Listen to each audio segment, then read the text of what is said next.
This is Winnipeg Sports Talk Daily with Andrew Hustler Paterson and Michael Remis.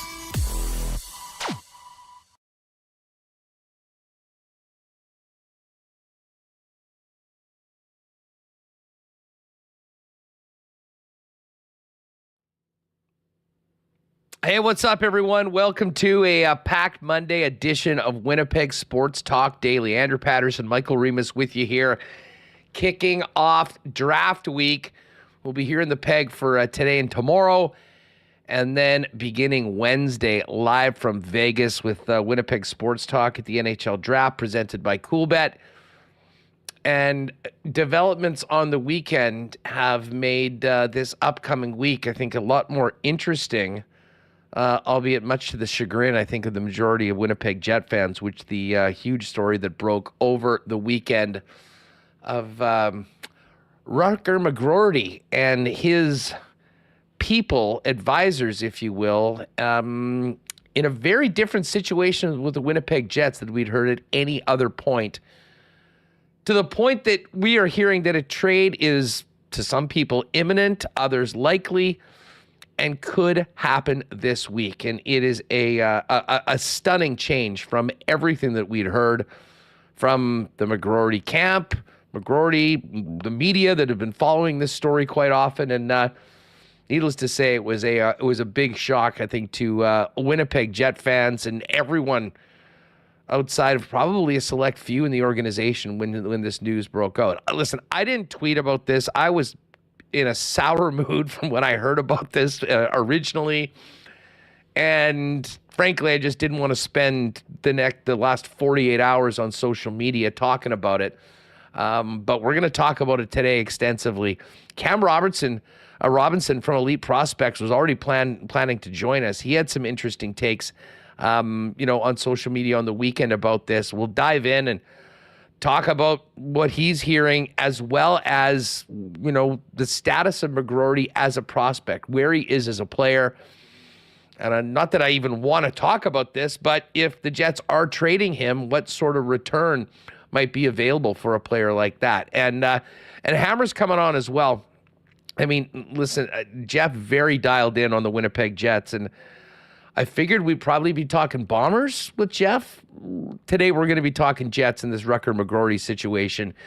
We might touch on the Bombers with Jeff. We certainly will with Eddie Tait, because the Bombers are 0-3, even more banged up than they were heading into the BC game, and travel to Calgary on Saturday. So Ed Tait's going to jump on and join us coming up a little later on. Interesting overlay. Sorry, that's not supposed to be there. Can I go like this? Hi, everyone. Sorry. No, it's all good. For podcast listeners, you just missed a funny thing on the screen. Anyways, listen, the McGroarty story here in Winnipeg is the number one story. Of course, we've got Game 7 tonight between the Edmonton Oilers and the Florida Panthers. We'll definitely touch on that and the Bombers. But right out of the gate, we've got the latest from Elliotte Friedman, which we're going to be playing for you in a minute. And I know there's going to be plenty of discourse on all of this in the chat. Welcome to everybody in chat. Thanks to everyone listening to the show on the podcast. And a big thanks to all the sponsors that make this show happen each and every day. Our great partners at CoolBet Canada, Princess Auto, Rollies Transfer, Garage Living Winnipeg.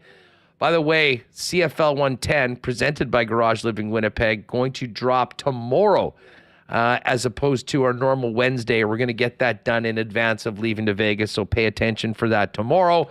Got to thank Consolidated Supply and Manitoba Battery, Canadian Club, Wallace & Wallace, F Apparel, Little Brown Jug, the Beer Can, and Hoagie Boys. Next door, Royal Sports, Boston Pizza, the Winnipeg Goldeyes, Aikens Lake Wilderness Lodge, Assiniboia Downs, back at the track tonight at 7:30. A breezy bend, and we will get to a why not question of the day for Not Autocorp at Waverly and McGillivray, and I bet you can guess what topic we're going to hit for that. Well, we welcome everyone in. I'm not sure whether Remis is going to come in as a hologram on top of me or in his normal spot, but get in here, Remo, and let's get this going. How are you? You know, I'm in a really good mood. First of all, there's a great crowd in the chat today, which we knew was going to be hot coming off that report. But look, it's Game 7 of the Stanley Cup Final. It's pretty awesome. We're, a lot of speculation that this is like the biggest game in NHL history. I'm not sure about that, but we've never seen a team come back in the Cup Final in a long, long time, down 0-3, and seeing the greatest player in the league do it. Incredible. We have some Jets news, the draft coming up. We're going to Vegas tomorrow, and a lot on the Bombers too. A lot of concern. 0-3 start to the season. I thought they were in position to win the last 2 games. Weren't able to. The first game was atrocious. So we'll see what happens with them going forward. But a lot of people fired up here about this Rutger McGroarty report from Elliotte over the weekend, and it continues today. And I guess we're on Rutger watch now as we get ready to go to Vegas.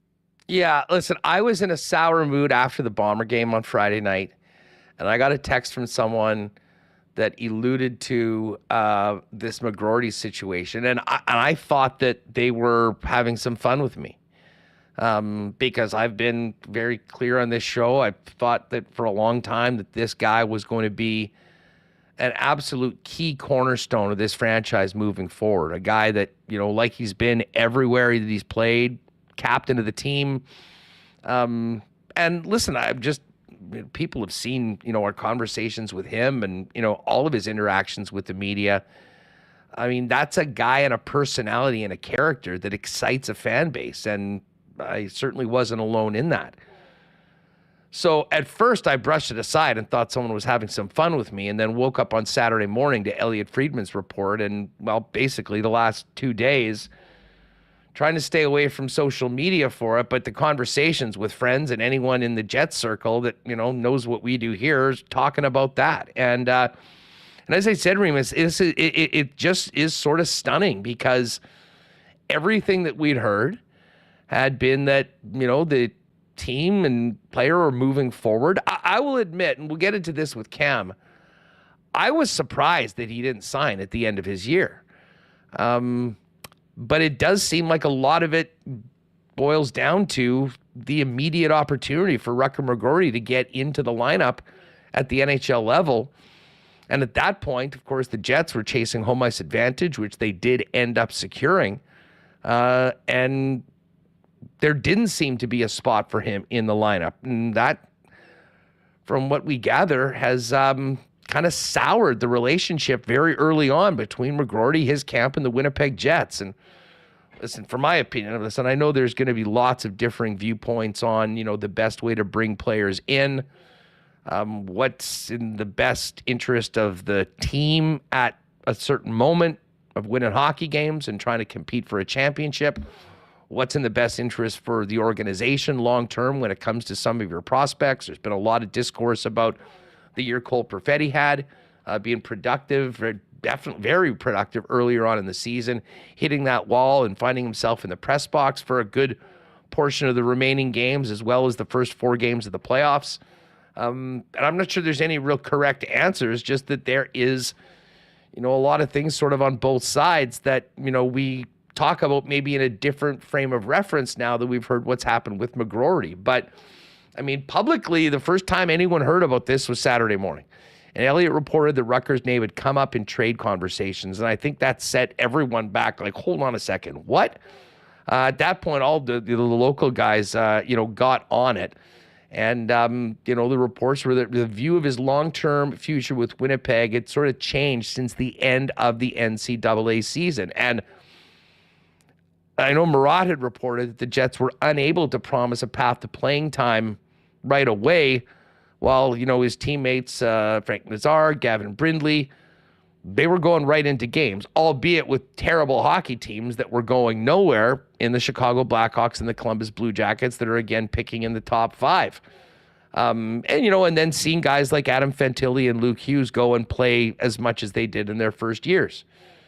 And again, it's reported that the Jets didn't and don't see him ready to make an NHL impact right now. Obviously, the player and his people did, think differently. But part of the risk of that is that, without a guaranteed spot, Rutger could sign and, potentially be playing in the American Hockey League. And it doesn't seem like that is part of the plan from the player. This is also from Murat, reports a desire to play in the NHL played his role in his decision not to sign in April.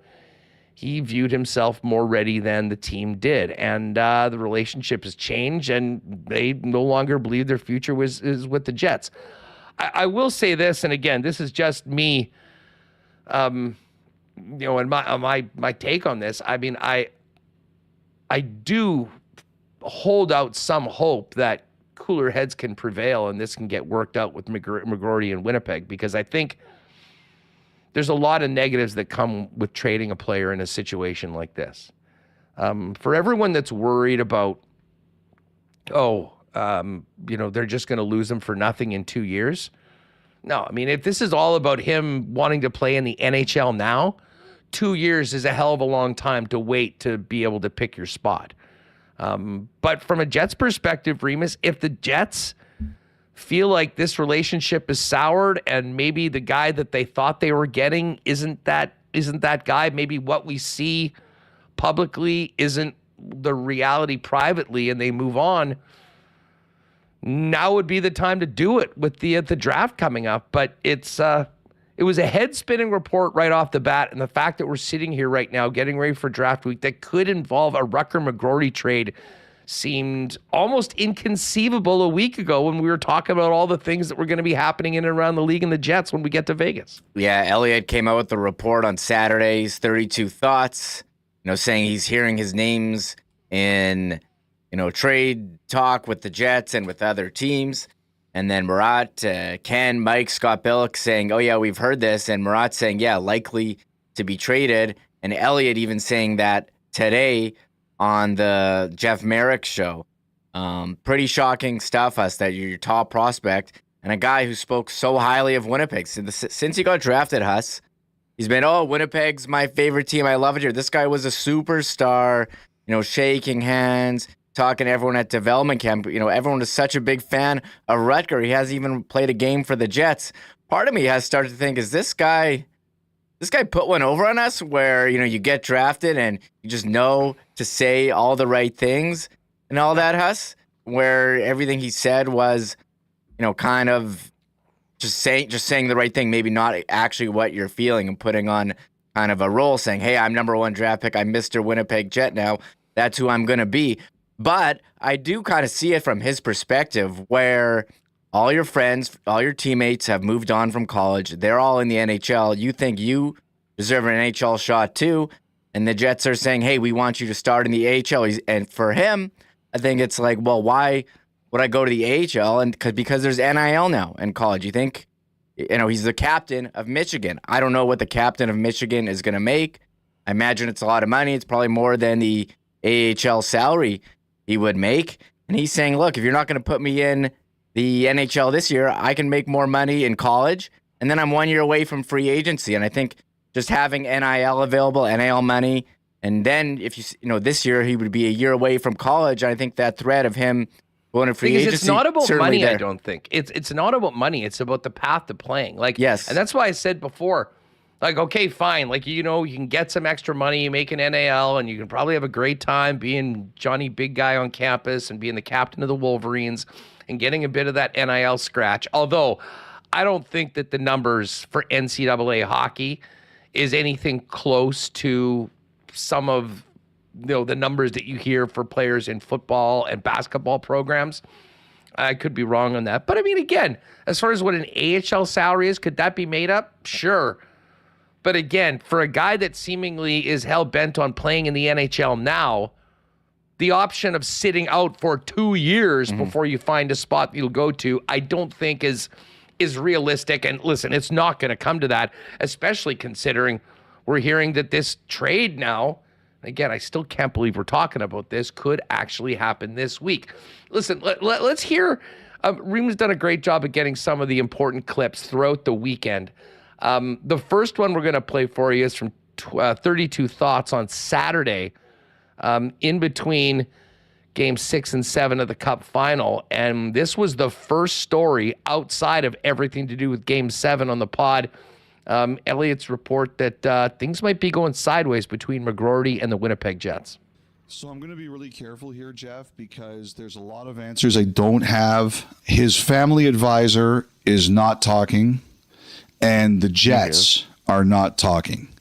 But the one thing I can tell you is that I have heard his name has come up in trade discussions, that the Jets have discussed trading and other teams have discussed acquiring McGroarty's rights. Now, you'll remember a few months ago after the NCAA season, McGroarty announced he was going back to Michigan for his junior year, and the Jets have his rights for 2 more years. And again, I'm not going to guess on anything here. I'm simply going to say I have heard that his name has come up in trade conversations. So we'll see where all this goes over the next couple of weeks. He's a good player, and he would be coveted. All right, so that was the first report from Elliotte Friedman that got everybody talking, and certainly every single Jet fan going, whoa, wait a second, what the hell is going on right now? Where did this come from? As more and more reporting was done on this, and again, we're going to get to this in more detail with Jeff Hamilton coming up after we talk to Cam Robinson. It seemed like this was maybe even further along than I think any of us could have imagined. Here's Elliotte saying that he's hearing a trade likely coming before the draft this week. You had mentioned about Rutger McGroarty, and it looks like he will most likely be traded at some point this week. I don't know if it happens at the draft, before the draft. Might be before. I had some people say be ready for it before. Yeah, well, and so we'll see there. I don't think that this is a trade that if you're Kevin Cheveldayoff, you're looking to make and just get picks or prospects back. I don't think. I mean, this is still a team that has a competitive window open, as we saw last season. I'm guessing that this is more along the lines of they would like some players, thank you very much, because they'd like to remain competitive in the Central. How did we get here on this one, Elliotte? First of all, I would say I don't know. Like, Winnipeg doesn't have a first-round pick this year. Correct. And there are teams that suspect they would like to get into it on some level. Yep. So if McGroarty can get them... 5 teams with multiples. It's like 5 teams with multiple first-rounders here. So it's not beyond the realm of possibility. So if they can get into the first round somewhere where they feel they can strike with something they like, I'm not saying that will be it. I say I wouldn't be surprised if that was the case. I think there's a couple of different directions that Winnipeg could go here. All right, so that was on potentially the trade, when it will happen and what the Jets might be looking for. But here's the crux of it, and I think this is the first question that we are all asking. What happened, and where did this relationship sour? Here's what Elliotte had to say on that. At the end of the year, when McGroarty, like Winnipeg was chasing a first-round hosting position in the playoffs. And obviously it didn't work out. They lost the series. But they were chasing the best possible position that they could get.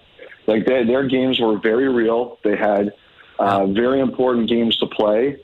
And I think when, I think at that point in time, for all the discourse there's been about since then, I think it really went sideways at that time when McGroarty, like some of McGroarty's friends, teammates went and made their NHL debuts. Right. And Winnipeg was like, we can't do this now.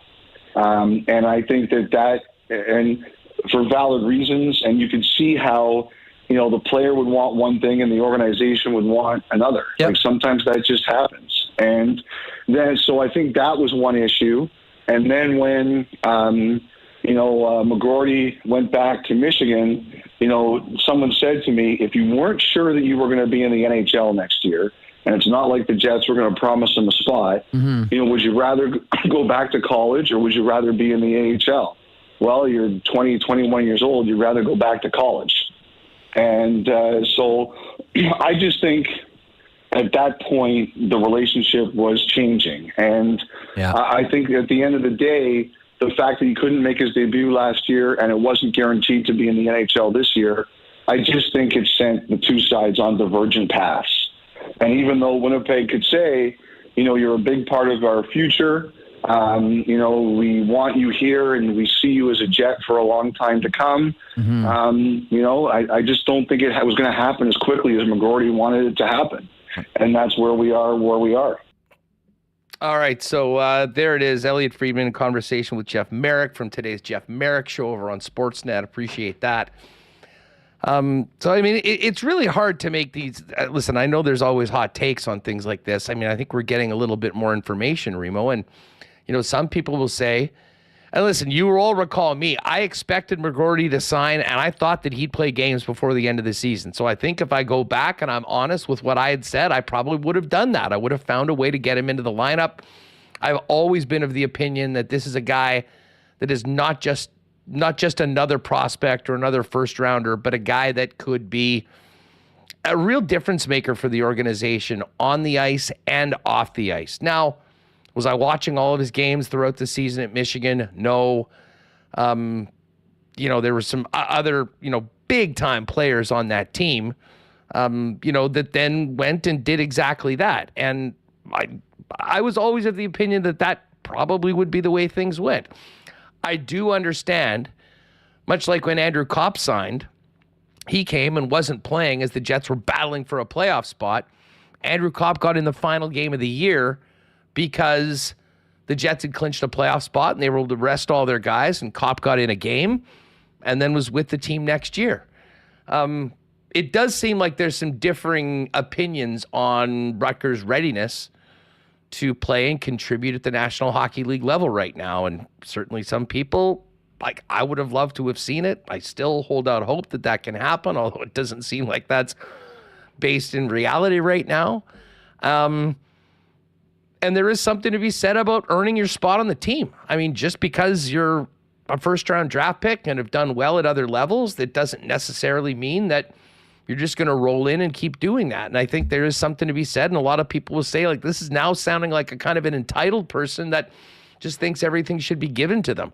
I don't know where reality is in between that. I'm sure depending on who's firing out what information, from what people are getting from the hockey club, what's coming up from the McGroarty side of things, it could be very much different. The bottom line is, this is, a guy that Winnipeg Jet fans were especially excited to bring in, to see grow and to potentially turn into, like a cornerstone of the franchise that could potentially be a captain down the road. And here we are. So, I would love to have said that we were just going to be talking about Game 7 today, Reem, and what the heck's going on with the Bombers, and we certainly will get to that. But there was no doubt that this is the story in Winnipeg right now surrounding the Winnipeg Jets, and it certainly adds a whole new dimension to our conversations, even before we get to Vegas on today's show, but also Wednesday, Thursday, Friday, getting closer to the picks. And last year it was Dubois watch, and the Dubois trade ended up being made. I did not think that we'd be talking about a Rutger McGroarty watch on Winnipeg Sports Talk and potentially breaking down a trade involving one of the Jets' top assets before he even signs a contract or plays a game with Winnipeg. Yeah, I didn't see this one coming, and it's not only here, number one story, but after the Cup final, Elliotte's leading off with Rutger McGroarty. Chris Johnson on his podcast. Okay, we talked about Game 7. What's on the offseason? Rutger watch on his show, his podcast as well. So a lot of people talking about Rutger, and it's a guy wanting to take control of his career. You see all his friends going to the NHL, and you've seen what's happened here with some of the prospects. Ville Heinola, having trouble cracking the lineup despite earning a spot out of training camp this year. Cole Perfetti, a healthy scratch. He's saying, hey, what's going to be the best spot for me? And he can become a free agent in 2 years. I think that's I think that's part of it as well, is saying, well, if you're just going to, make me play in the AHL for 2 years, I mean, I can just not sign and then become a free agent and sign with any team. So we'll see how this plays out. Elliotte seems to think a trade is going to happen this week. We'll be here talking about it. And it's, crazy. Going from this guy being the star of training camp, coming on this show, doing media and saying all the right things about growing up a Jets fan, for this, cooler heads not to be able to prevail. You couldn't find some common ground here. It's unfortunate, and you do wonder if it makes the Jets, rethink the way that they've done things as some of these younger kids come up, and you do have college NIL, and I don't know what other, guys you see, Cutter Gauthier, although, the Cutter Gauthier thing has, that guy just ghosted the Flyers. It seems like... Do we even know, what started that? I was kind of trying to think about this earlier today, and I'm like, well, do we ever find out, why things just basically went completely off the rails? And apparently Gauthier is McGroarty's best friend, so they might both be angling out of their original draft teams before ever setting foot in the NHL. Just from reading the reports, it seemed like he wanted to play in the NHL, and they didn't want him to. And then their team tried to meet with him, and he ghosted them. He wouldn't refuse to meet with them, which I think that's why, a lot of Flyers fans, and the management, they were so pissed off that he wouldn't even meet with them. Yeah. It sounds like, from reports that these teams have had discussions. It's not a lot of ghosting going on. It's been a professional, conversation. I think that was the part I think that rubbed the Flyers the wrong way, that you had these respected former NHL players trying to talk with them, and they wouldn't even meet. And I don't think that's the case here, just judging by what's being reported by Elliotte, Murat, Ken, and whoever else, Scott Billerick. You know what? Was on there. Listen, we're going to talk about McGroarty as a player and more on this story with Cam Robinson of Elite Prospects right now, and then Jeff Hamilton a little bit later on in the program.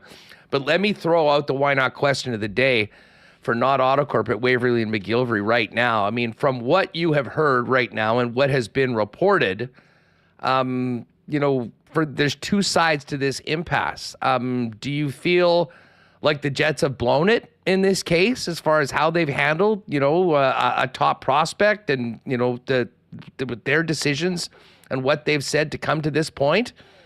Or are the Jets getting squeezed by a player or people around a player that, kind of reeks a little bit of entitlement and not wanting to come in and earn a spot in the best league in the world on the team that drafted you? Let us know in the chat. I mentioned today that Hammer's coming up. Myself and Jeff Hamilton will drop the latest edition of CFL 110 tomorrow. And of course, CFL 110 is brought to you by our friends at Garage Living Winnipeg. Is your garage a dumping ground? No room left for your car because of all the clutter in there?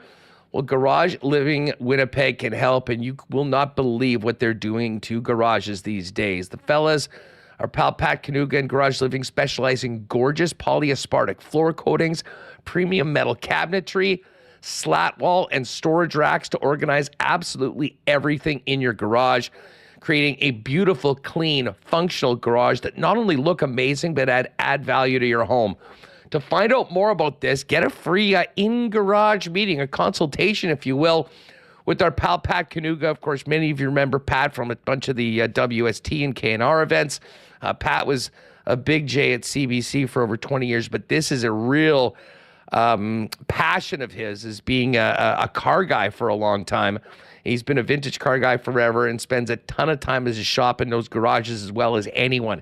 If you're interested in finding out more about completely revolutionizing a very key spot of your home, your garage, reach Pat at 204-999-1234. That's 999-1234 for a free in-garage consultation. Garage Living Winnipeg, garages made for living. Got to shout out our pals over at Rolly's Transfer. Busy time for moving right now, and if you're making a move this summer, talk to the guys at Rolly's, a family owned and operated for over 60 years and the most trusted name in moving in Winnipeg and southern Manitoba. They've got a massive logistics business which takes them all around the city and the province every single day which means flexible timing, flexible routes, and very competitive prices. What you're going to want to do if you are planning a move, go to their beautiful new website at rollies.com, top right corner, click that request a quote tab, and then simply tell them where you're moving, when you're moving, and what you're moving. They'll turn it around quickly with a very affordable quote for you to get you moving and take out most of the stress of the big move. For your next move, use Manitoba's most trusted name in moving for over 60 years, Rollies Transfer. Find out more and request your quote today at rollies.com. Another busy weekend and week coming up with our friends at Consolidated Supply. Of course, Consolidated Supply are the leaders in irrigation systems, artificial turf, golf carts, both new and used, is the exclusive club car dealer in Manitoba, and other great options for your property, including hot tubs and amazing outdoor kitchens. And they're the leaders in small engine parts and repair. Pop by and see them at their showroom, open to the public, 1395 Niagara Road East, or find out more online at cte.ca. And hey, for all those power tools you're working with, maybe you're out on a boat on the weekend, a Sea-Doo, a camper, an ATV, you got to have batteries. And when we're thinking batteries in Winnipeg, there's only one spot to go, Manitoba Battery, now with 2 locations in Winnipeg, including their new Southside store at 452 Dover Court. Manitoba Battery is the biggest and best selection of batteries, and they'll beat the pants off the big box stores with the best prices in town. And if you can't get to one of the 2 locations, they'll even deliver it to you for free with any purchase over $60 inside the perimeter of Winnipeg. It's just that easy. For all your battery needs, pop by Manitoba Battery, Logan Avenue, Dover Court Drive, and you can also check out their Power Sport battery sale right now and much more, and order online at manitobabattery.com. All right, Jeff Hamilton coming up. But right now, let's welcome in Cam Robertson from Elite Prospects for his thoughts on the McGroarty situation and the upcoming NHL draft. What's up, Cam? How are you? Doing well. Little bit of action going on in the hockey world here right now. So it's a fun little segue into Vegas and my favorite time of year. Definitely the craziest week of the year when it comes to, we were just talking about the hockey schedule. I mean, you got the Cup given up on Monday night. Wednesday, most of the hockey world will be in Vegas. Friday and Saturday, the picks. And then next Monday is free agency. There is a lot to happen, and we don't even have a Stanley Cup champion yet. I figured we'd be talking about the game. I figured we'd be talking about the prospects that are going to be getting their names called in Vegas this weekend. But Cam, as you can imagine, in Winnipeg, there is a story that dominated sports conversations all weekend long, and that is these latest reports of Rutger McGroarty and the Jets being at somewhat of an impasse in a potential trade. What you did some tweeting on this weekend. What was your reaction when you heard, I guess probably Saturday morning, Elliotte Friedman's report that Rutger McGroarty's name was being thrown out in trade talks? Well, I'll say this much, is that when, a couple months ago or whenever it came out that he was going to go back for a third season, my spidey senses were tingling a little bit because, this is a kid who just put up 52 points in 36 games or whatever it was in the NCAA. Like, that was top 5, top 6 in the nation. He's a big body guy. Physically, he's ready to come out. I think emotionally, he's ready to come out. Like, this is a very mature individual. I think he has a greater goal scoring potential that he hasn't really unlocked at the college level yet, that maybe you could justify going back for that. Maybe you could justify going back because you're like, hey, I'm going to get some of this NIL money that the NCAA kids are getting, that maybe that's more cash than he'd get in the AHL. But I didn't like it. And I remember having some arguments with some people. They were like, no, it makes sense that he goes back for that third season. I was like, I don't know about that. So when I did hear that report from Friedman, I was like, yeah, that I'm not shocked. And so I got on the phone and I started texting some people, and it does sound like, McGroarty is driving the bus on that. And I know that's been kind of put out there a little bit too, and some more Winnipeg centric reporters, is that he's maybe thinking that his future is better served elsewhere. Now, we can speculate that if that's simply because he's like, I wanted to come out and have an NHL job waiting for me. You know, you look at Frankie Nazar, just stepped into Chicago, coming out of Michigan, got himself NHL time. He'll be on the big club this year. You know, Chicago's a bottom feeder. Or we can look at like how the Jets have handled some of their young talent in recent years, right? Like Cole Perfetti's a really talented kid who just like can't get in the lineup full time. So there's and also an American kid in Winnipeg, right? Like it's just not, unfortunately, a desirable location for a lot of American players. So for whatever the individual reason or the collective reasons for it, it does sound like McGroarty's like, I think I'm probably better suited elsewhere. And if you could look for a spot for me, I'd appreciate that.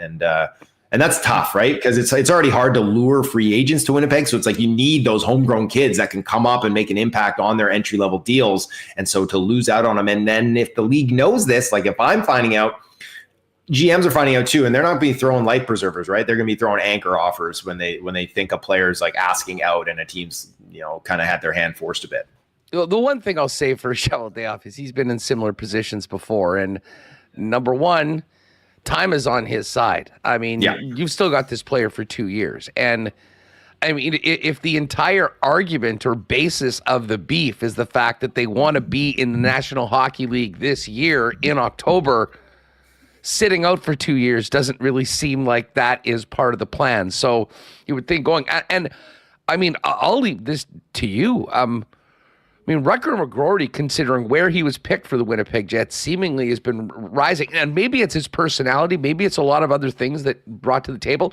He's as exciting as a prospect as we've had in Winnipeg for a long time. And that's why this is so, I think, concerning for the fan base. But as a player right now, do you think, like, is he ready for NHL for prime time? There has been talk that his skating still needs to improve. And I mean, if you look at what happened to the Jets against the Avalanche in the playoffs, you look at this team needs to get faster. Where is he as a player right now? And should there be an NHL spot for him waiting in October? You know, it's an interesting question because I do think that he is very likely NHL ready. The feet have gotten better since his draft year. That was kind of the knock, is that he was this kind of like big, burly power forward, but wasn't the quickest. I think that has improved, and at the World Juniors, not an issue. At the college level, not really an issue whatsoever. It probably that the pace of play is going to jump up, and he hits the pros, and he'll have to adapt to that. But he's smart as well. So he knows how to maximize his situations to get kind of a jump on things again at the level that he's played at so far, and he'll have to readjust at the NHL level. Whether or not he should have an NHL spot waiting for him is circumstantial. It's like, obviously the Jets are a good team, playoff team, one of the best in the Western Conference last year. So it's like they don't need to just sit there and be like, we got 3 or 4 spots just sitting here waiting. They want to contend for a Stanley Cup, which means that, you don't prioritize that thing. But at the same time, the situation in Winnipeg being that it's like I mentioned earlier, they have a difficult time bringing in marquee free agents, convincing people to come there, guys having them on their no trade list. So if you have this really exciting, talented young player in your pipeline, you probably want to appease them as best you can to ensure that they do stick around, and maybe they sign a long-term deal when they break out and you can keep them long-term. So in the case of Winnipeg, it's like, in a vacuum, no, they shouldn't have to hold a spot for McGroarty. He should have to come to camp and earn that spot.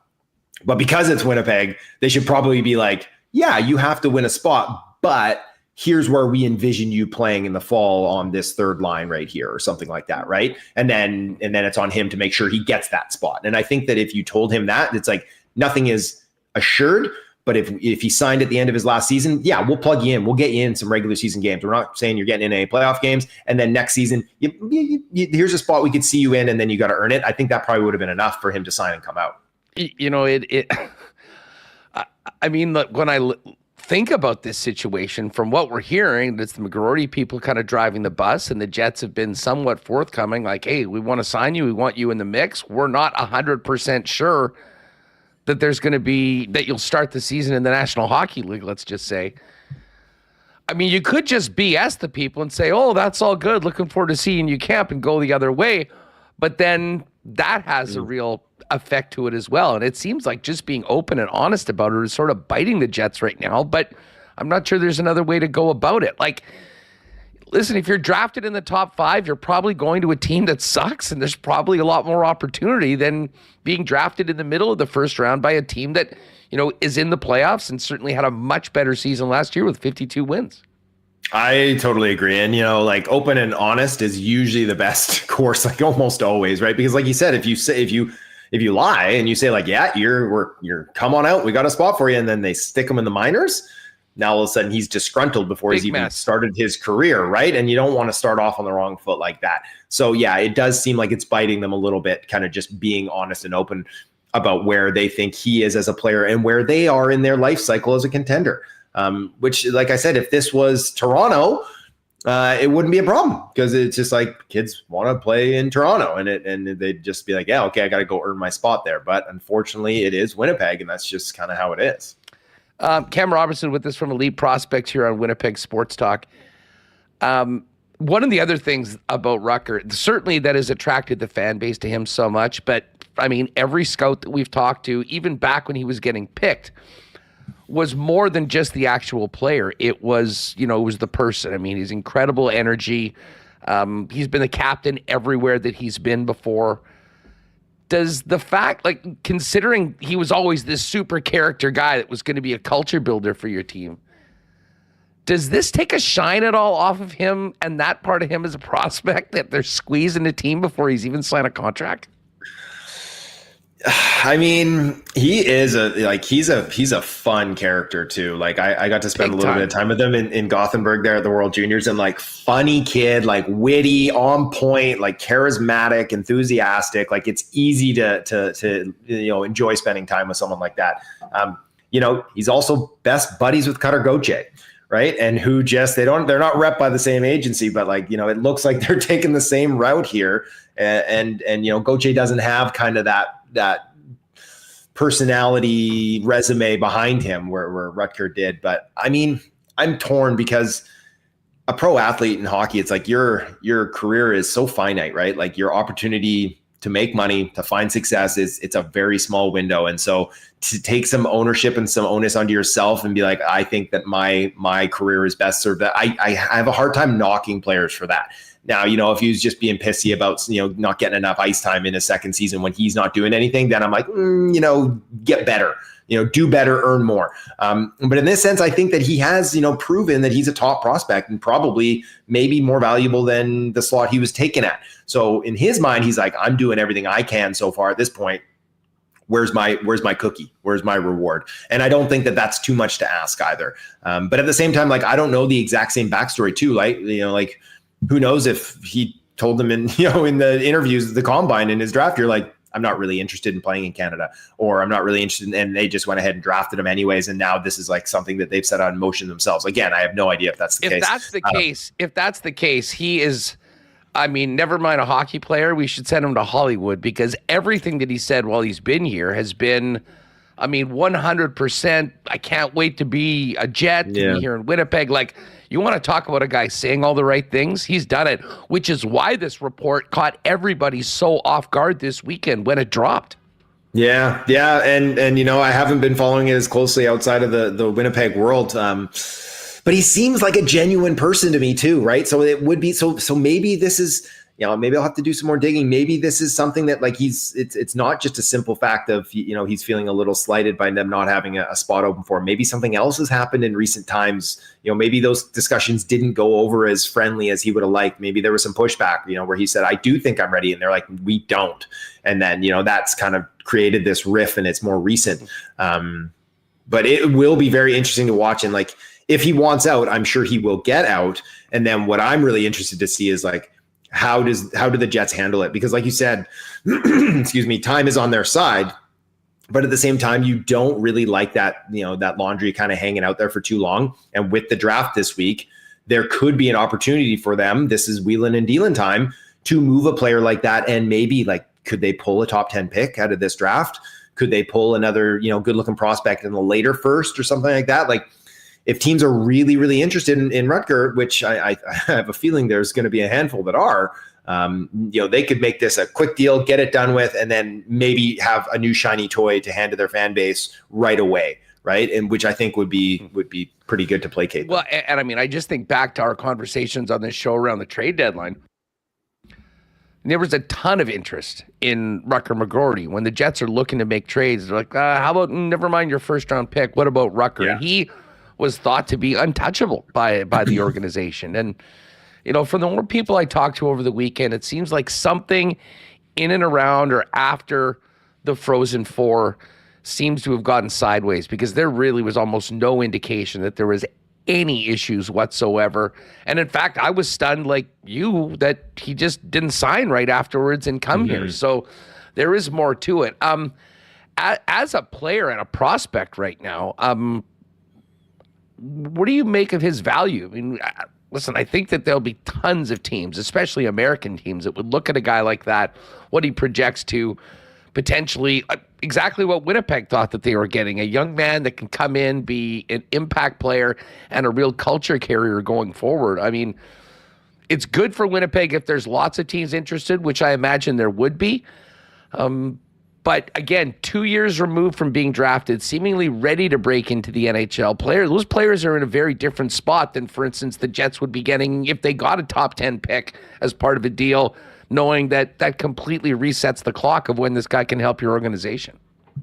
No, exactly right. And that's why it will be so interesting to see is like, do they just maximize the value if they do deal him? And if the top value is a draft pick, do they just take that, or do they go and be like, okay, let's trade him as if it was maybe not a deadline deal, but do they package him up for a player with a couple years left on his tag in his mid-20s or late 20s? Do they dangle him to Carolina in part of a Marty Nakash deal or something like that, right? Where it's like a more win now aspect, where they may have to add more pieces to get it done. So that's what I will really be curious to see how they go about it, because like I mentioned, they're in the upswing of their competitive window. And I'm sure they're not really interested in taking a step back. I don't think trading him for a draft pick necessarily indicates that either, but it does, like you said, it kind of shifts that when this player can be impactful for us down the line. Whereas like this, McGroarty could have been potentially a valuable third liner next season or the season after, right? Playing in a top 9 role and then building.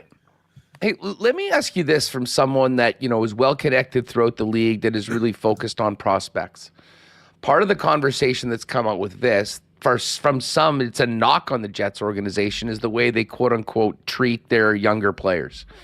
Listen, Ville Heinola has had a tough time getting into the lineup. He really had made the team out of camp, got injured, and that blew up his entire season. But the year before, he was playing with the Moose. Many people thought he probably was ready to go, but they didn't have him in there. And obviously they thought Cole Perfetti, was on this team this season, and he was sort of a hot topic here in that, you look at his numbers and they were quite good.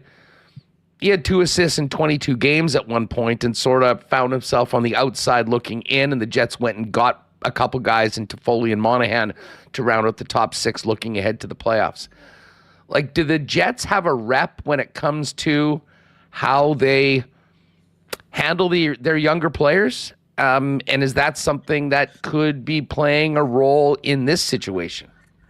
I mean, yeah, and I did touch on that. I do think that at least externally, from public perception and maybe potentially player perspective, is that Perfetti's if he didn't score 20, it was darn close, right? 19. And 19, yeah. And as a young player, a talented young player, a top prospect, a high pedigree kid. You would imagine that player would be given an opportunity. Like a kid like Niels Höglander in Vancouver, he scored 20-21 this year, and it was kind of his breakout season. And then, he played top 6 minutes almost the entire playoffs. He didn't do all that great, but he had that opportunity. Not as high skilled, not as high pedigree as a guy like Cole Perfetti, and Vancouver and Winnipeg, comparable situations this year as contenders. So I'm not so mad about Ville Heinola, but I do think that Perfetti move it's like they're obviously like their value is placed on experience. And like you said, they brought in some guys that had a lot more experience in regular season, in playoffs, veteran guys you can count on. but you do want to keep your homegrown talent happy, right? You want your talent to stay in-house if you can afford it, because often that means saving money, right? You're going to save on the cap. You're going to save on assets that you have to trade for. So I do think that, and like, listen, I love Kevin Cheveldayoff. Like he's a beauty. I think he's a very intelligent person, and I'm sure he has logic behind all his decisions on how they manage that. But I do think with the situation in Winnipeg, it is a little bit different than in some other venues, and rightly or wrongly, it might be the best thing for a kid like Cole Perfetti in the long run. But in the microcosm right now, the window we're looking, I'm sure that was easy for Rutger to look at as well. It's like, hey, they're not even going to offer me a spot in games here to come out and sign my deal and get some NHL cash. Look what they're doing to Perfetti, a kid who's, arguably at the same level that I am, a couple years ahead of me. And am I going to be looking at being a healthy scratch in the playoffs when I'm 21, 22? Is that, my path? Or do I want to get out of here and go land in Chicago and go play with Frankie Nazar and have a chance to play with Bedard and come up with a team and be a big part of it? Yeah, it is. It's so funny. And we were looking forward to getting down. Draft week's always a lot of fun doing the shows there. It seemed like it was going to be probably a pretty quiet week for the Jets, other than, are they going to re-sign any of their free agents? They didn't have a first-round pick. And now all of a sudden, this Rutger McGroarty story is one of the top stories of the draft, coming out of the handing out of the cup on Monday night. Cam Robinson's with us. Cam, as far as the draft goes overall, is this a deep draft? Is this when you look at this compared to previous seasons, how much quality is in the class of 2024 in your opinion? I think it's an average class. Like I think that some people kind of pegged it as being a little bit below average, but that was just more on compared to last year, where the top end was generational, and then you had the Fantillis, Carlson, Mishkovs, these like really projectable first line star level talents. Fewer of those in this class, I would say, obviously, like slam dunk versions. But I do think that there's a lot of high-end talent that'll be sprinkled in that, top 9, 10. And then there's a lot of fun swings after that. And the depth does run into round 2. And so the Jets, they've got, the Habs second round pick, that early second. And so I think that there's a very reasonable chance that they can take a cut on a player that potentially has top 4 upside on the blue line or top 6 upside at forward. So there's always those dark horses that end up surprising us too. So I think that this would be a very, an average class, I would say, maybe just a hair above average. Obviously Macklin Celebrini's up at the top. Special player, generational player. How good is this guy? And where would you compare him to as opposed to recent number ones? Yeah, so I've been asked this before too recently, and so I kind of went back through the draft classes, and so starting at 2017 forward sort of thing, the only player that I would definitively take over him would be Connor Bedard. We could have the discussion about Jack Hughes, absolutely, who's just an electric offensive creator, but Celebrini is just like the true power pivot that teams really look for. He's only 6 foot tall, so he's not going to be like a unicorn out there that's going to be a matchup nightmare. But we gave him in our EP draft guide shades of Sidney Crosby and Jonathan Toews, and so if those two players came together and had a baby, we're looking at Macklin Celebrini. So he's strong, he's physical, he has a great release, he can beat you from distance, he can get in close and bang his way to the net front and beat you with his quick hands. Great passer. IQ super, super high. He has the skill and the ability to like completely change the complexion of the Sharks. And, he's the type of player that you can envision leading a team to a cup. And really that's all you can ask for when you're picking first overall. No, I don't think he's generational. No, I don't think he'll be a consistent 100-point producer in all likelihood, probably more in that, 70 to 90 range, but he'll be on your first penalty killing unit. He'll be on your first power play unit. He'll be, a playoff beast, I can imagine. So he's a very, very strong first overall pick. He's a guy that will help you win games in a lot of different ways. Exactly. It's not just putting up huge numbers. There's absolutely no suspense as to the number 1 pick. Then it gets interesting. Who do you think's going number 2? Man, I would have, if you asked me a week or 10 days ago, I would have said Artem Levshinov, the Belarusian defenseman. It really seemed like, and it's still, I think that betting odds would probably favor that as the second pick for Chicago. But I do know that Ivan Demidov really impressed teams, including Chicago, when he was down there at Dan Milstein's Gold Star Showcase. Getting him there and being able to measure him in front of the world. It's like we're taking the measurements from his club team, the SCA MHL team, where they're saying like, yeah, he's 5'11" and 168 pounds.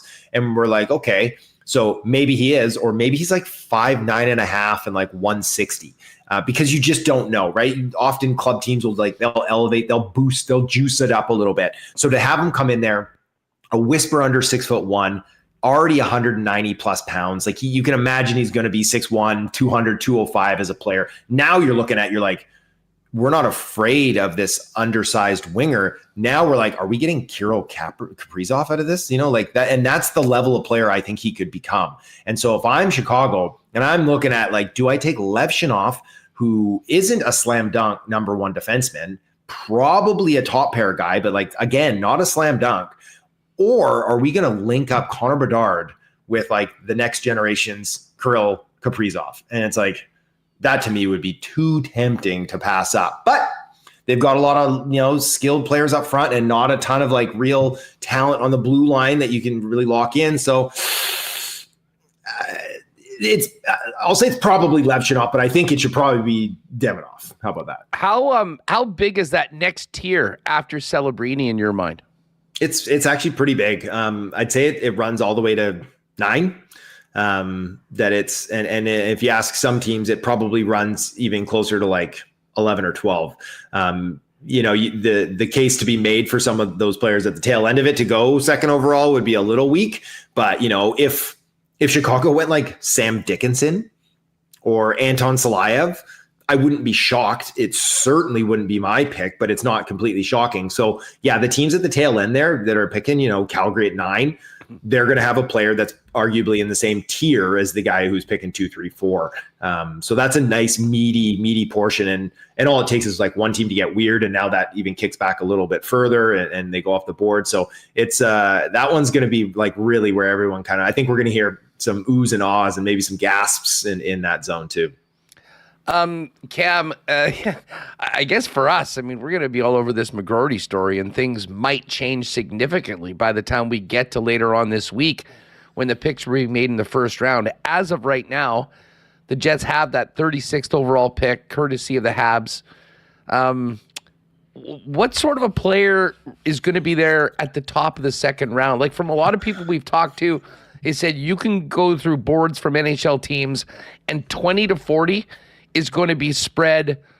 You could have a guy that's 20 on one and 40 on another. And, there is still some quality players that should at least be available for Winnipeg near the top of round 2.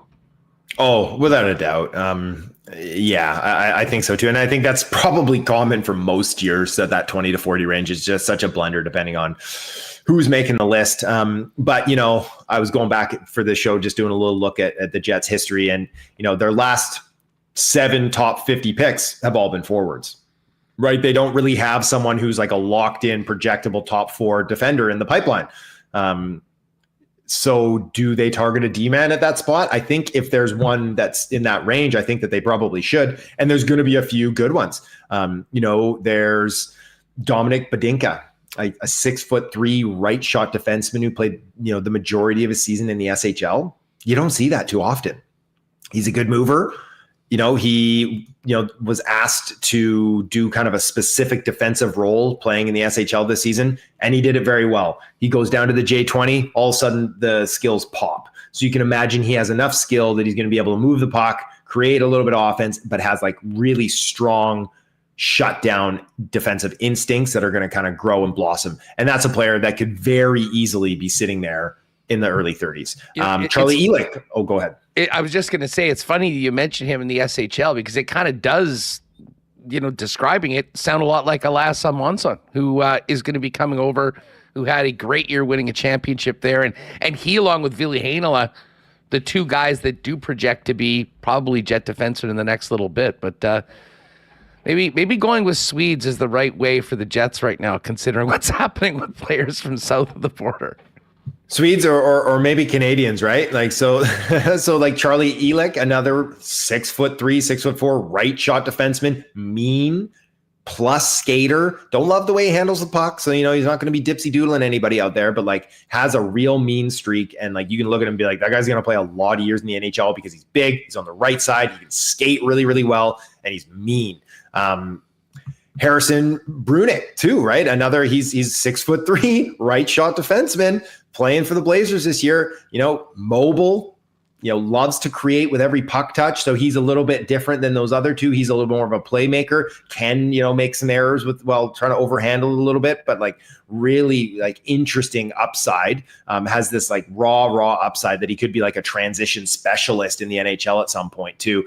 So I'd say like all of those guys have the potential to be sitting there. Adam Urasek, who I'm not the biggest fan of, but another big defenseman who has a lot of pedigree, a Euro that could be hanging out in that spot. EJ Emery, who I love. I hope he's long gone by that point, but there's a world where he's there on day 2.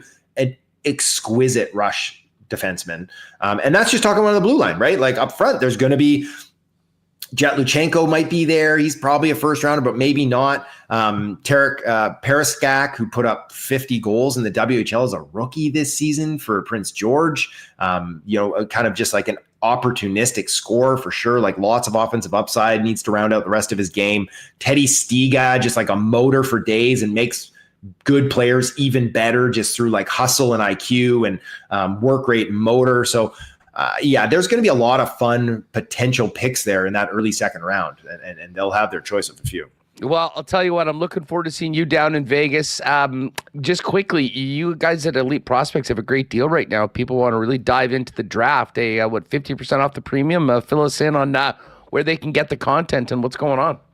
50% off an annual premium subscription to EP. So it's you're not going to get a better deal than that. So that obviously gets you access to our draft guide, which this year the full version is running just a hair over 1,900 pages. So we're nothing if not in depth. Thorough. Yes. Thank you. We did this year actually because it's a little overwhelming for some people. We did release our light version as well, which is 615 pages. And so that's all the same stuff without our 6,000 game reports that we include in the full one. And so you get access to that. You'll get access to our fantasy guide in the late summer, early fall. All the written content at EP Ringside. So we've got boots on the ground, the Cup final, all the prospect stuff. Like we're doing deep dive film rooms on every first round prospect, mock drafts, bold predictions, all the fun written stuff, all our advanced stat filters on Elite Prospects itself. It's honestly like you can't beat it. I had a subscription before I even started working there years ago because I loved it so much. So for 50% off, might as well go grab it now and get kind of tuned up and ready for the draft this week. And then we'll just keep you around for the rest of the year, just pumping you full of good content. So you can head over to Elite Prospects. We've got buttons all over the place to click it, subscribe, get in there for $5 a month, and you're good to go. Give me a follow at hockey_Robinson. There's links over there as well to Elite Prospects. Cam, may you have a much quicker and better trip to the draft than you had coming home last year. And hopefully we'll see you and crack on with you at some point over the next few days down in Vegas. Thanks for doing this. Yeah, I appreciate that. We'll see you boys down there. You train day in and day out, learning new techniques, approaching new concepts, and living out the thrill of achieving your goals. Building a craft beer is no different. While you spend your hours on the ice, we spend ours here, brewing our trademark beer. Again, and again. Here's to pushing the status quo and challenging ourselves to build something memorable. 1919 by Little Brown Jug.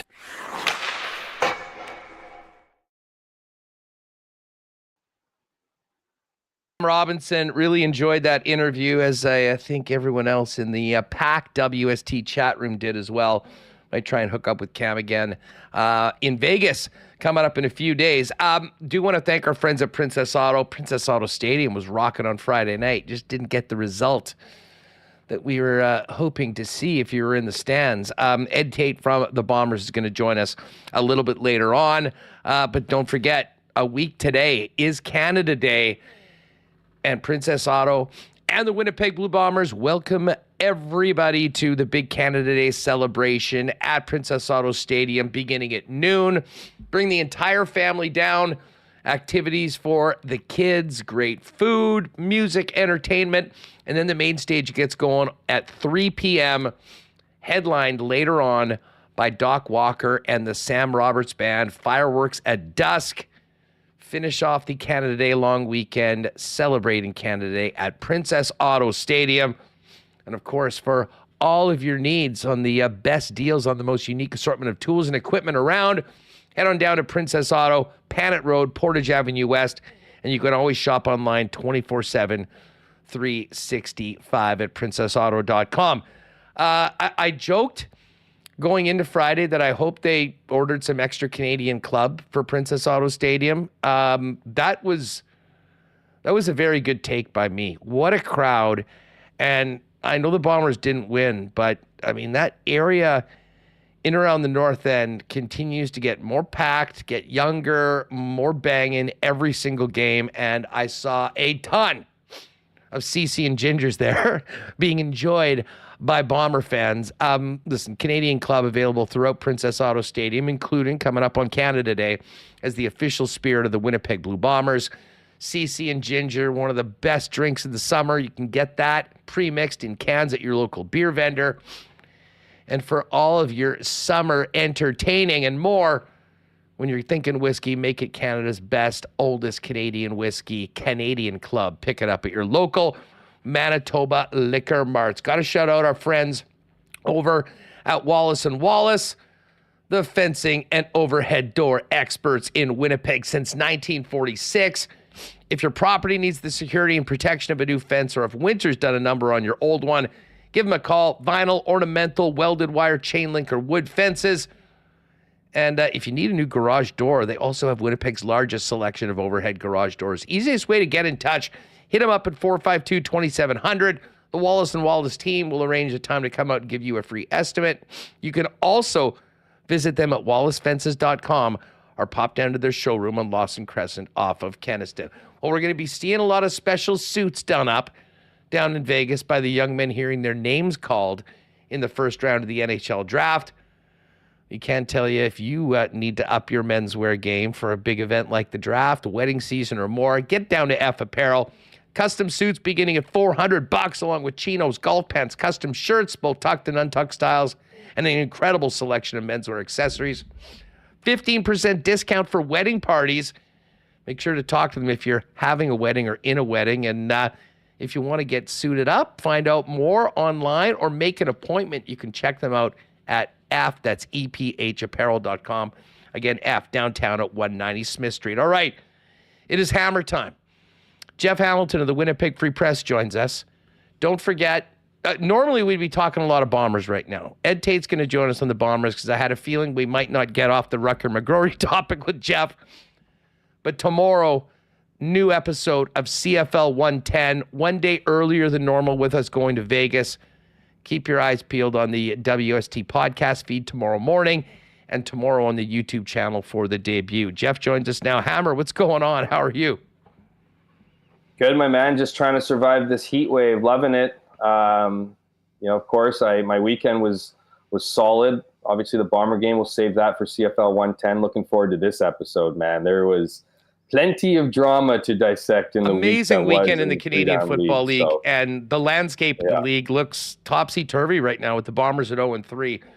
And again, we'll get to all of that. I've got some opinions. I might be even my typical fired up self for that episode. Firing up the hot take machine for CFL 110 tomorrow, brought to you by Garage Living Winnipeg. So keep our eyes out for that tomorrow. But I mean, the Bomber story got completely hijacked on Saturday by this Rutger McGroarty news. I mean, I know you've been digging, as everyone in the media has been talking to a lot of people. I mean, where did this come from? I mean, it hit most Jet fans like a sledgehammer because everything that we heard before was guy loves Winnipeg, the organization can't wait to turn pro, and now things have seemingly completely gone off the rails as we get ready for a huge week heading into the draft. Yeah, so I don't add myself to that group of shocked. I mean, we talked about this.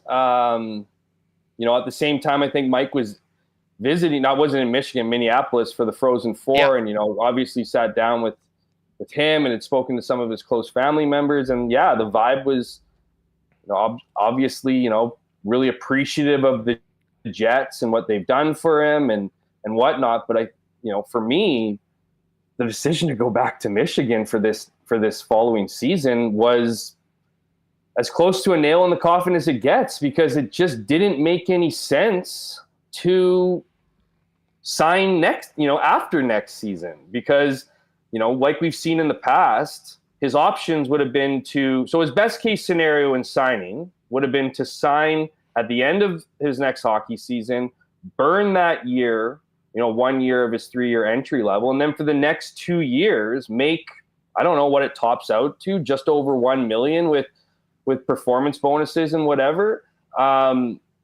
or wait another year, play it for Michigan another season. We all know he loves the college lifestyle. He loves, everything about it, really. I mean, that's another takeaway from it. He loves everything. I mean, that's the one thing. That's all we've heard. Who knows how much NIL money, he could be offered to stick around. I know hockey certainly isn't as high as football, but there is some opportunity for compensation there.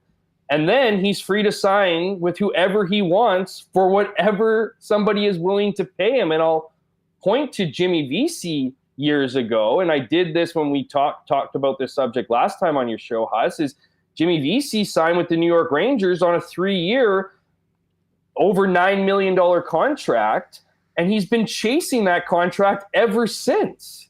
He hasn't been able to sign one like that. So it just didn't make sense to me why, Rutger McGroarty would then sign, give power to the Winnipeg Jets for his career over the next 7-8 plus years, when he can dictate his own future, something that every player wants, every player craves and waits to become that UFA. Now, the other part of this, obviously, and some of the information you've seen in the stories is bang on, is Rutger McGroarty has an issue with the Jets' development system. Now, is that personnel? Is that how they deal with their prospects? Is that his own personal situation and where the Jets see him in the future? To me, I think it's one of those things where the Jets have kind of made their own bed here, and it's a reason why they stopped drafting U.S.-born players. Is because, in the last interview we talked about this, Haas, he's got 2 guys in Jacob Trouba and Andrew Kopp, who are University of Michigan alma mater, who both look at the Winnipeg Jets and their time here, and while they definitely, led to some, great contracts with Detroit, obviously with Andrew Kopp, and of course the New York Rangers with Jacob Trouba, there's no doubt that both of those players view the Winnipeg Jets as taking millions of dollars from their pockets in their negotiations leading up to it. They had to wait. Their slow process. Now, obviously, Jacob Trouba was a first-round pick. Andrew Kopp wasn't. But Andrew Kopp was being used in all these different places and wanted more money, wanted to be here. Now, it just makes the most sense to me, if you're Rutger McGroarty, to wait it out and get all that power. Whatever is going to happen in that next year isn't going to change your stock. There's going to be more teams interested in you, and the potential to make more money's there. Now for the Winnipeg Jets, it shifts to how do we recover from this? How do we take a guy who we know stock has risen since we drafted him 14th overall and try to get the most out of a trade? Because that needs to happen this year. That needs to happen arguably this week before the draft or at the draft, because time's ticking. And, the reality is everyone knows where the Jets situation is at now, that this player's not coming back here and then will be a free agent in 2 years' time. I mean, I'll say this. I certainly don't feel like the threat of him waiting out 2 years is significant at all. I mean, if this is all as we're led to believe because he wants a spot in the NHL right now, if you're that fired up and willing to go through what you can to play in the NHL, that's a far cry from waiting and sitting and playing 2 more years of NCAA hockey when you feel you're ready for it. So I don't really, at least right now, if we're having this conversation a year from now, 1 year away from free agency, all right, to me, that's far more of a hot burner topic and realistic option. I mean, from everything that we've heard, like, are you buying kind of what is being reported, that a lot of this is simply about the Winnipeg Jets were not willing to say, yes, you're going right into the lineup and you're going to play right away, and that depending on what happens, you might have to spend some time in the American Hockey League if you don't crack the roster, and they're obviously not convinced that he's a shoo-in to go and do that. Like, are we on the same page as far as what, like, the genesis of all of this, where it's coming from? I think we are, to a certain degree. Like, I those conversations need to happen. Where do the Winnipeg Jets view Rutger McGroarty today versus where they might view him in a year's time? I just don't necessarily look at the Winnipeg Jets being like, yeah, he's going to have to spend time in the Manitoba Moose. You know, I mean, I think that's the process they've used in the past. Even a guy like Kyle Connor obviously started with the Moose before getting upgraded. And so I could see that process definitely playing out. I could also see Rutger McGroarty saying, well, if I'm going to play for the Moose and that's your answer for me, then I want to play for the Wolverines. I don't want to come up and, to Winnipeg and play for the AHL team. I prefer to play here where, again, he's enjoying his life and the program and can get a degree, all those things that obviously come with staying in school. Whether the Jets gave him some hard line, I don't think so. I think everything we've heard of the Jets talk about this guy as a future captain, as a future, as a guy that, is going to play a large role for this team. I don't think that they, for lack of a better expression, are going to give him the Ville Heinola treatment. I think this guy had a better opportunity there. Whether Rutger McGroarty just doesn't want to come to Winnipeg, whether he prefers to be on a U.S. team, whatever it might be, I think there's a little bit of, those conversations happen, but I think there's also a little bit of playing nice. These are big decisions to make in your life, and you need to do what's best for you, what you think is best for your development path. You obviously have advisors and people working for your family that have the inside scoop on everything and, do their due diligence. And certainly if you're planning to go back to school, you have that luxury of weighing those options. So I don't think that the Jets necessarily would go to him and give him this perception that he's going to have some uphill battle to make the team. I think that would be bananas. But you have to think at this point, they're frustrated that, whatever was being said, last year, or months ago, that was, this was just a relationship that was just being put on pause. I didn't buy that stuff either. There's a lot of talks that go on, behind closed doors, and, opinions can change quickly. And while, people can look at Rutger McGroarty and how excited he was to get drafted. Of course he was excited to get drafted to Winnipeg. Everything he said, you have to take for the truth, but, time changes things. And as those conversations get more serious and as you start planning out your life a little bit clearer, some hurdles can occur. And Rutger McGroarty certainly isn't the first guy, if he does decide to move on from the team that drafted him, to exercise that option. Yeah. Reem, if you can, get that last clip we played of Elliotte up again. And this is a good reset for people that jumped in a little bit late.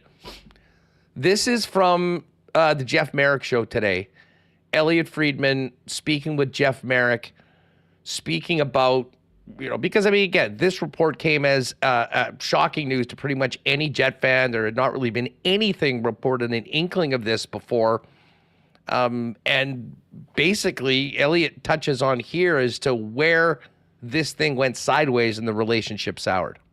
At the end of the year, when McGroarty, Winnipeg was chasing a first-round hosting position in the playoffs. And obviously it didn't work out. They lost the series. But they were chasing the best possible position that they could get. Their games were very real. They had very important games to play. And I think when, I think at that point in time, for all the discourse there's been about since then, I think it really went sideways at that time when McGroarty, some of McGroarty's friends, teammates went and made their NHL debuts. Right. And Winnipeg was like, we can't do this now.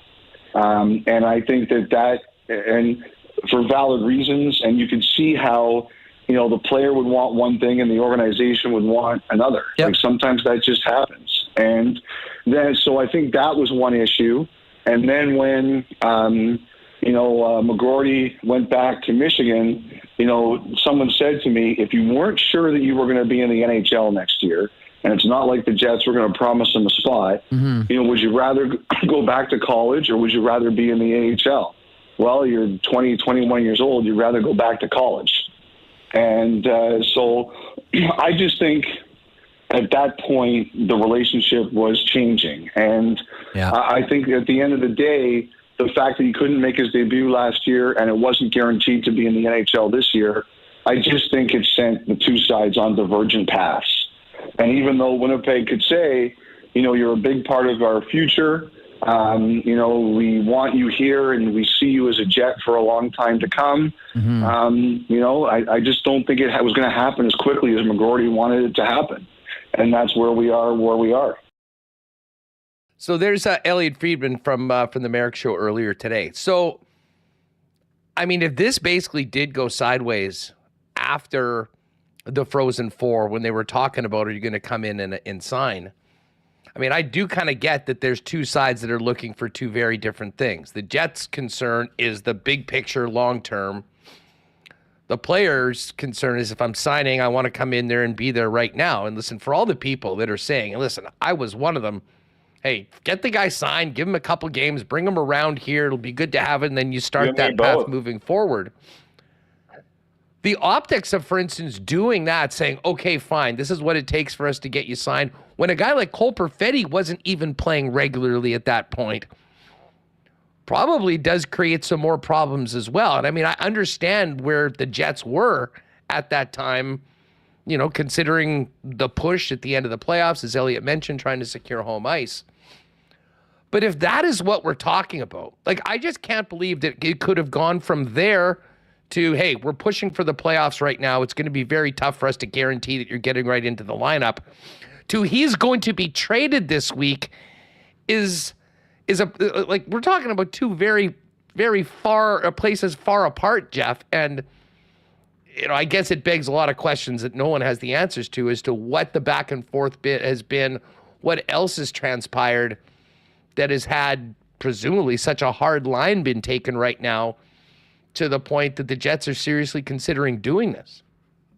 Well, yeah, I mean, the urgency of a trade, Huss, is based strictly on timing. I mean, the draft is coming up. The draft is right around the corner. This is when teams talk the most. This is when teams try to make trades. Teams try to trade up.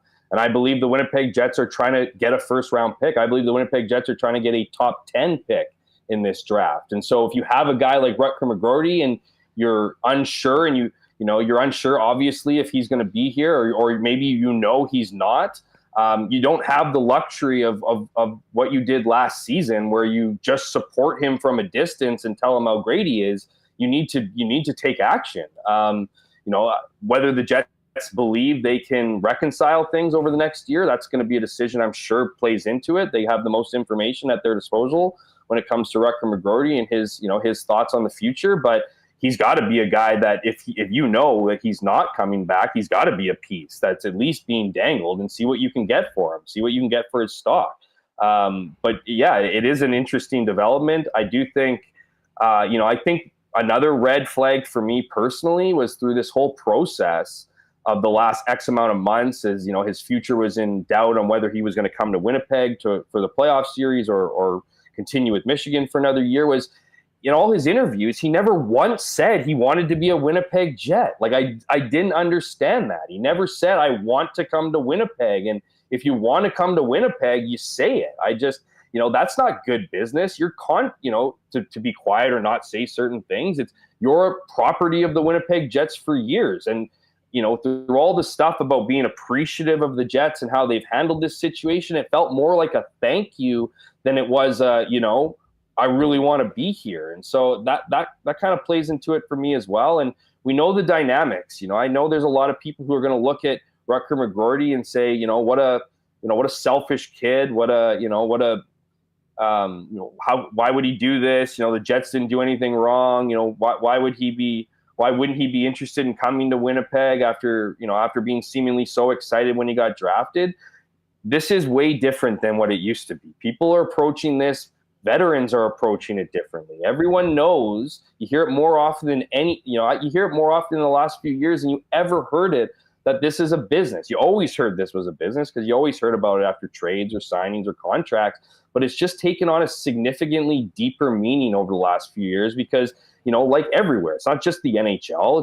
It's a bit of a generation thing where you fight for, nobody wants to work for anybody anymore. Everyone wants to be their own boss. I mean, you can't go on social media without being reminded that if you're collecting a paycheck, you're moving towards somebody else's dream. So everybody wants power in negotiations, and that doesn't exclude the NHL. And so, players are advised like this as well. They know what their options are. They know what their best avenues are, and they need to exercise those. That doesn't mean it wasn't a difficult decision. That doesn't mean that, Rutger McGroarty hates Winnipeg. I just think he's looking at himself and figuring out what he believes is the best fit for him. And while it's certainly disappointing for Jets fans, and I can understand that through and through, I mean, I can also understand doing what's best for you. And I know people would always do that for the most part.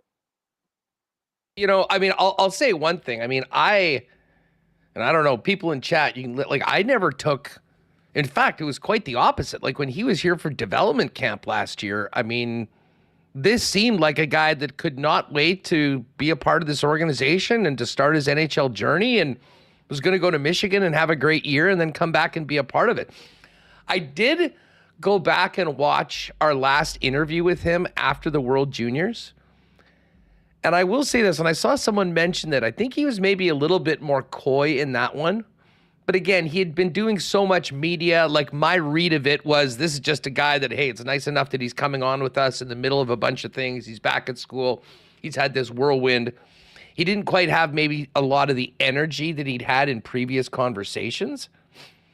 But again, I don't think, as I said, I don't recall ever going, geez, he sure is standoffish when it comes to being in Winnipeg. I mean, he was quite the opposite. I mean, if you compared him as a first-round pick to the other one the guys had, I think certainly the impression they'd left on the fan base was that he was all in, gung-ho, and that was a big reason why I think people connected with him so much. But big time. I mean, there's two ways that, this can go. And listen, Cheveldayoff is not going to be pressed into, selling this at, 3/4 on the dollar. I think that, we've seen his history. They'll be as patient as they need to do it. And I think they certainly don't want to be in a situation where it looks like they can just get pushed around and be forced into doing something. But from an organizational standpoint, if you realize that that is going to happen, the sooner the better. And I think the reason why you're hearing so much about this week, Jeff, as you mentioned, if they are interested in moving into the top 10 of the draft, as you mentioned, I mean, if there are some other things, this is an asset that can move off of what has turned into a problem for them and take them to a solution that, may have ripple effects in other deals and other areas. It's sort of wild when we think about last summer and how crazy we thought that it was going to be. And listen, it was the Dubois trade and then obviously the signings of those two other guys. But in a matter of 48 hours, this summer has become as interesting, I would say, as last year's summer when it comes to how this team is going to look and the decisions and moves that the general manager might make. Absolutely. And I think this is the year that, as you mentioned, obviously last summer was a big summer for this organization. You can argue that this one might be just as big, if not bigger. I mean, you have pieces. So if Rutger McGroarty is in play, that's a significant piece. We all know the Winnipeg Jets are shopping Nikolai Ehlers. Got to be teams out there that enjoy him. And as I said earlier, I'm fully convinced that the Winnipeg Jets are trying to trade up in the draft to a top 10 pick. I look at that New Jersey selection, and I think if they get that New Jersey selection, they don't stop there. I think they could go even further and try to get up and, get an even higher pick. So we'll see what happens. There's at this case in time, there's lots of irons in the fires. There's lots of conversations that are happening. I have no doubt in my mind the Jets are working the phones. There's certain teams and places that offer more intrigue than others. When I mentioned the Devils at number 10, they've been open to their pick. So maybe that's an option for an Ehlers going after them. I know that the Winnipeg Jets are a big fan of they're a big fan of Alexander Holtz in New Jersey, but I don't know if the Devils are going to lose grip of that player. But if you can get that top 10 pick, it becomes incredibly interesting. Columbus at number 4. Because if you look at that pick, I mean, that's the Michigan Blue Jackets. You talked about maybe getting a little bit of like work, a little bit of FOMO from watching his friends get those opportunities. What would a Rutger, trade a 10th overall pick get you at number 4? And maybe, just maybe, there's a guy named Patrick Laine out there that, you're hearing rumblings that he'd be interested to come back to Winnipeg. I know that sounds absolutely bananas crazy, but is it that crazy? I mean, this is a guy that enjoyed it here. He's obviously, his stock has dipped a little bit, but I'm telling you, man, I mean, that would be a fascinating trade. And I think that would be incredible. And who could you get at number 4? Lots of guys, including another guy with a pretty popular last name. So, those are just the interesting things that who knows what's going to play out here over the next little while, but man, would that be something. No kidding. And it's funny you mentioned Laine because, I mean, listen, you hear it from Jet fans all the time. We hear that. I mean, there is somewhat of a dream of, getting Patrick back. And I have no idea where his head's at or if that would be something that would interest him. However, I will say, considering how poorly the last couple of years have gone and what's happened in his life, if he is comfortable with the city and the organization, coming back to something that he knows, I think might actually be really beneficial for him to try to get back to where he was as a player when he first got here the first time. But I mean, man, and we know why we know what the tension was for him. That no longer exists in Winnipeg. Exactly. Oh, for sure. And although the funny thing is, can you imagine him coming back at the same time as his old buddy Ehlers is on the way out? It certainly adds some intrigue on all of that. Listen, when it comes down to this situation, again, there's going to be plenty more stories and more reporting, and we'll be talking about it throughout the week until something happens, or if it doesn't, we'll continue to start talking about this. But I put this out, and again, the truth is probably somewhere in the middle, but our why not question of the day was, okay, is this the Jets blowing it and not operating properly and costing themselves a chance for a guy that could be a huge part of the organization? Or is this somewhat of an entitled player and his management and family advisor, because he hasn't turned pro yet, putting a squeeze on the NHL team, and they're needing to sort of stand up for themselves and do what's best for them and doing it in an honest way? Like, I guess you could have probably said, oh yeah, promise them the world, just get the name on the contract and then deal with it afterwards. But that's probably not a way that they want to do business, and one that can bite you in the ass down the road. Where's the truth on all this, Jeff? Why can't it be both? I mean, I think, the Jets can be a responsible team, but I also think that if your number one prospect is telling you he doesn't want to come to your organization because of your development process. Well, because you don't have an NHL spot waiting for him on day one. Well, that's one of the reasons of the process too, but maybe he's looking at the handling of other players and whatever. Maybe he's looking past and present and certainly looking future. But regardless, the fact that your number one prospect who you've been open about and wanting to be a big part of your future, that you've told media that, could be a captain, when he does arrive here, the fact that he doesn't want to come here anymore, I think that inevitably, regardless of how you want to frame the way the Jets handled this, if you're the Winnipeg Jets, you need to look internally and review your process and ask yourself why and who and what needs to be changed for those, for your prospects to want to be here. Now, again, on the flip side there, some people might say, well, screw him. Why is he demanding things? He hasn't done anything at this level. He's never played a single pro hockey game. What's who does he think he is, trying to, set his own terms or whatever? I mean, that's a fair feeling too, if you feel that way. But regardless, it's, as far as a business goes, the Jets need to be looking this as as certainly a big issue, something that they need to certainly check up on. And, I think at the end of the day, Huss, how this is going to be valued by the fan base is very much the same way as we've seen lots of things get valued in the past. what can the Jets get if they can't keep him? You know, a lot of people, Pierre-Luc Dubois last summer, a lot of people thought the Jets were trapped. Somehow, some way, Kevin Cheveldayoff traded, got absolutely fleeced the LA Kings, and we all know where PLD is not even with the Kings anymore. He's with Washington. So does Kevin Cheveldayoff have another rabbit to pull out of his hat? At this point in time, I think you have enough proof to think, okay, there could be some hope here that he can get the job done. But how many rabbits does he have? I mean, that becomes a question. But we're going to find that out. And, I'll say we'll see. this is, I mean, just specifically about McGroarty, this is a guy that will have most of the league inquiring as to what it's going to take to get him. And if anything, the timing of this actually, not that you don't want to do it, but might actually work in Kevin Cheveldayoff's favor with a player that has been drafted and is seemingly ready to come out and start playing in the National Hockey League, as opposed to an 18-year-old where you may have to wait a year or two. It's going to make for a fascinating week, Hammer. I am looking forward to breaking down everything happening in the 3-down game with you for tomorrow's CFL 110. So I will look forward to catching up with you tomorrow and revisiting it on non-hockey topics. Right on, my friend. Never seemingly a boring week here in the city of Winnipeg, particularly when it comes to this hockey team in the summer. So we'll see what happens here. As you mentioned, big season coming up here. Lots of questions. Hopefully we can get some answers here.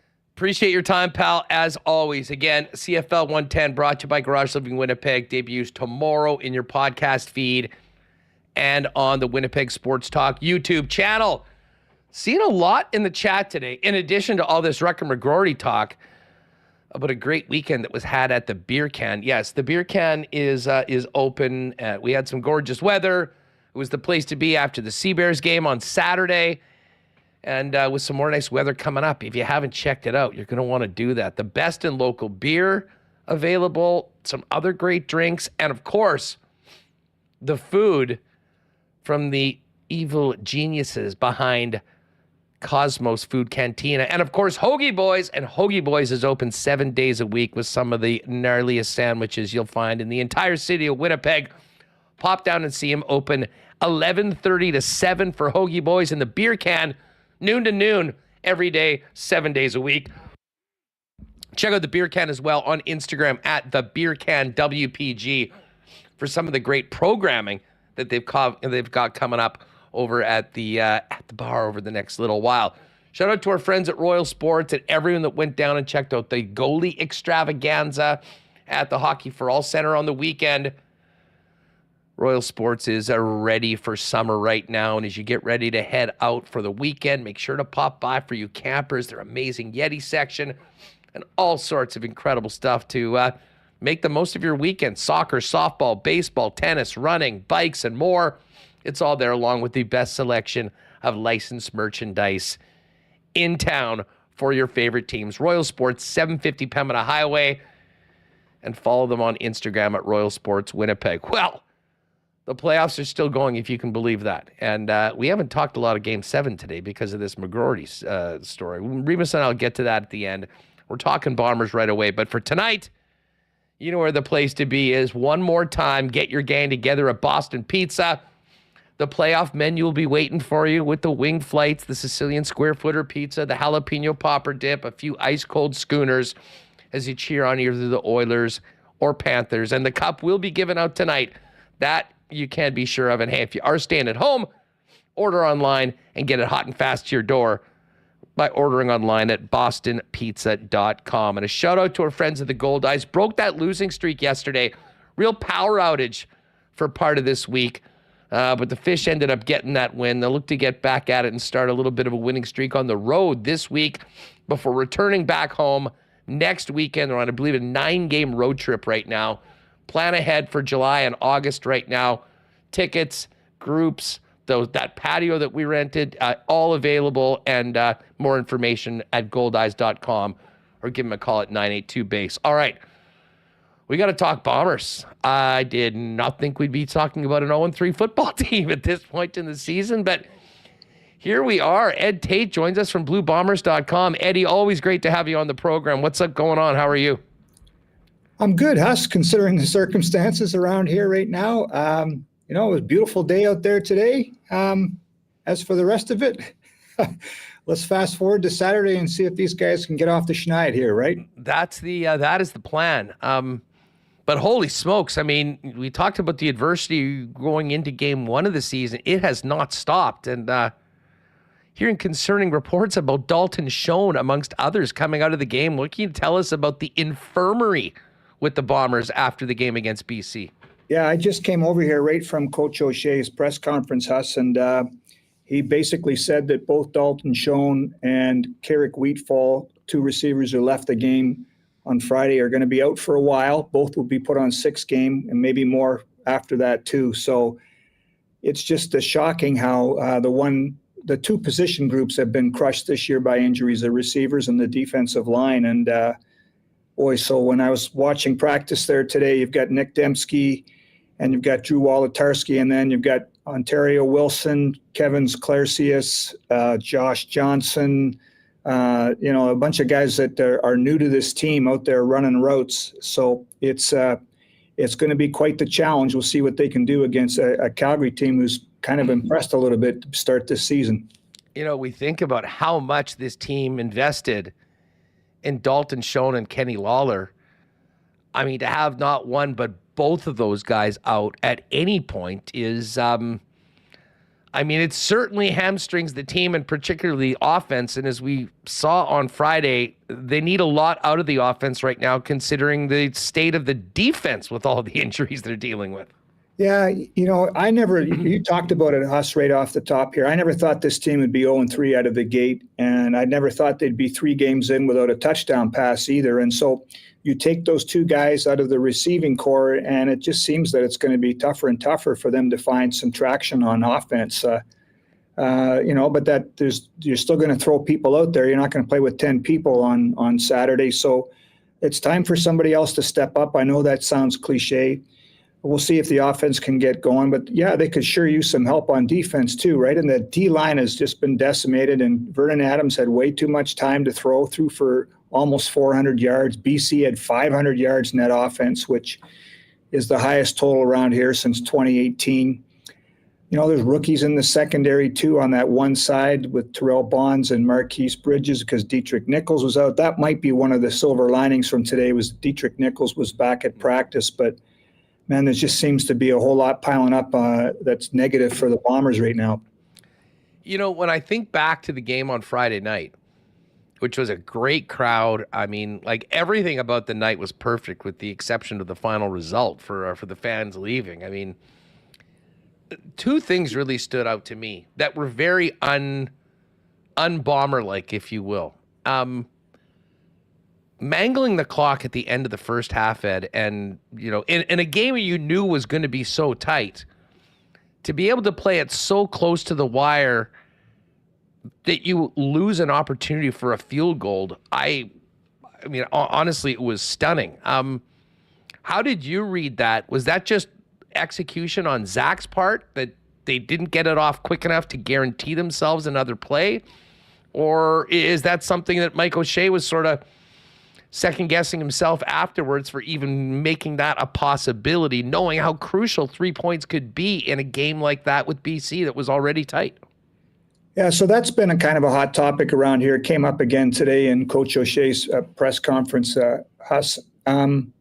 I would have taken the field goal at the end of the first half too. There were 5 seconds on the clock, and the Bombers have, this is the explanation, is the Bombers have practiced these kind of scenarios over and over again. 5 seconds on the clock, 6 seconds, 7 seconds. What can you run offensively?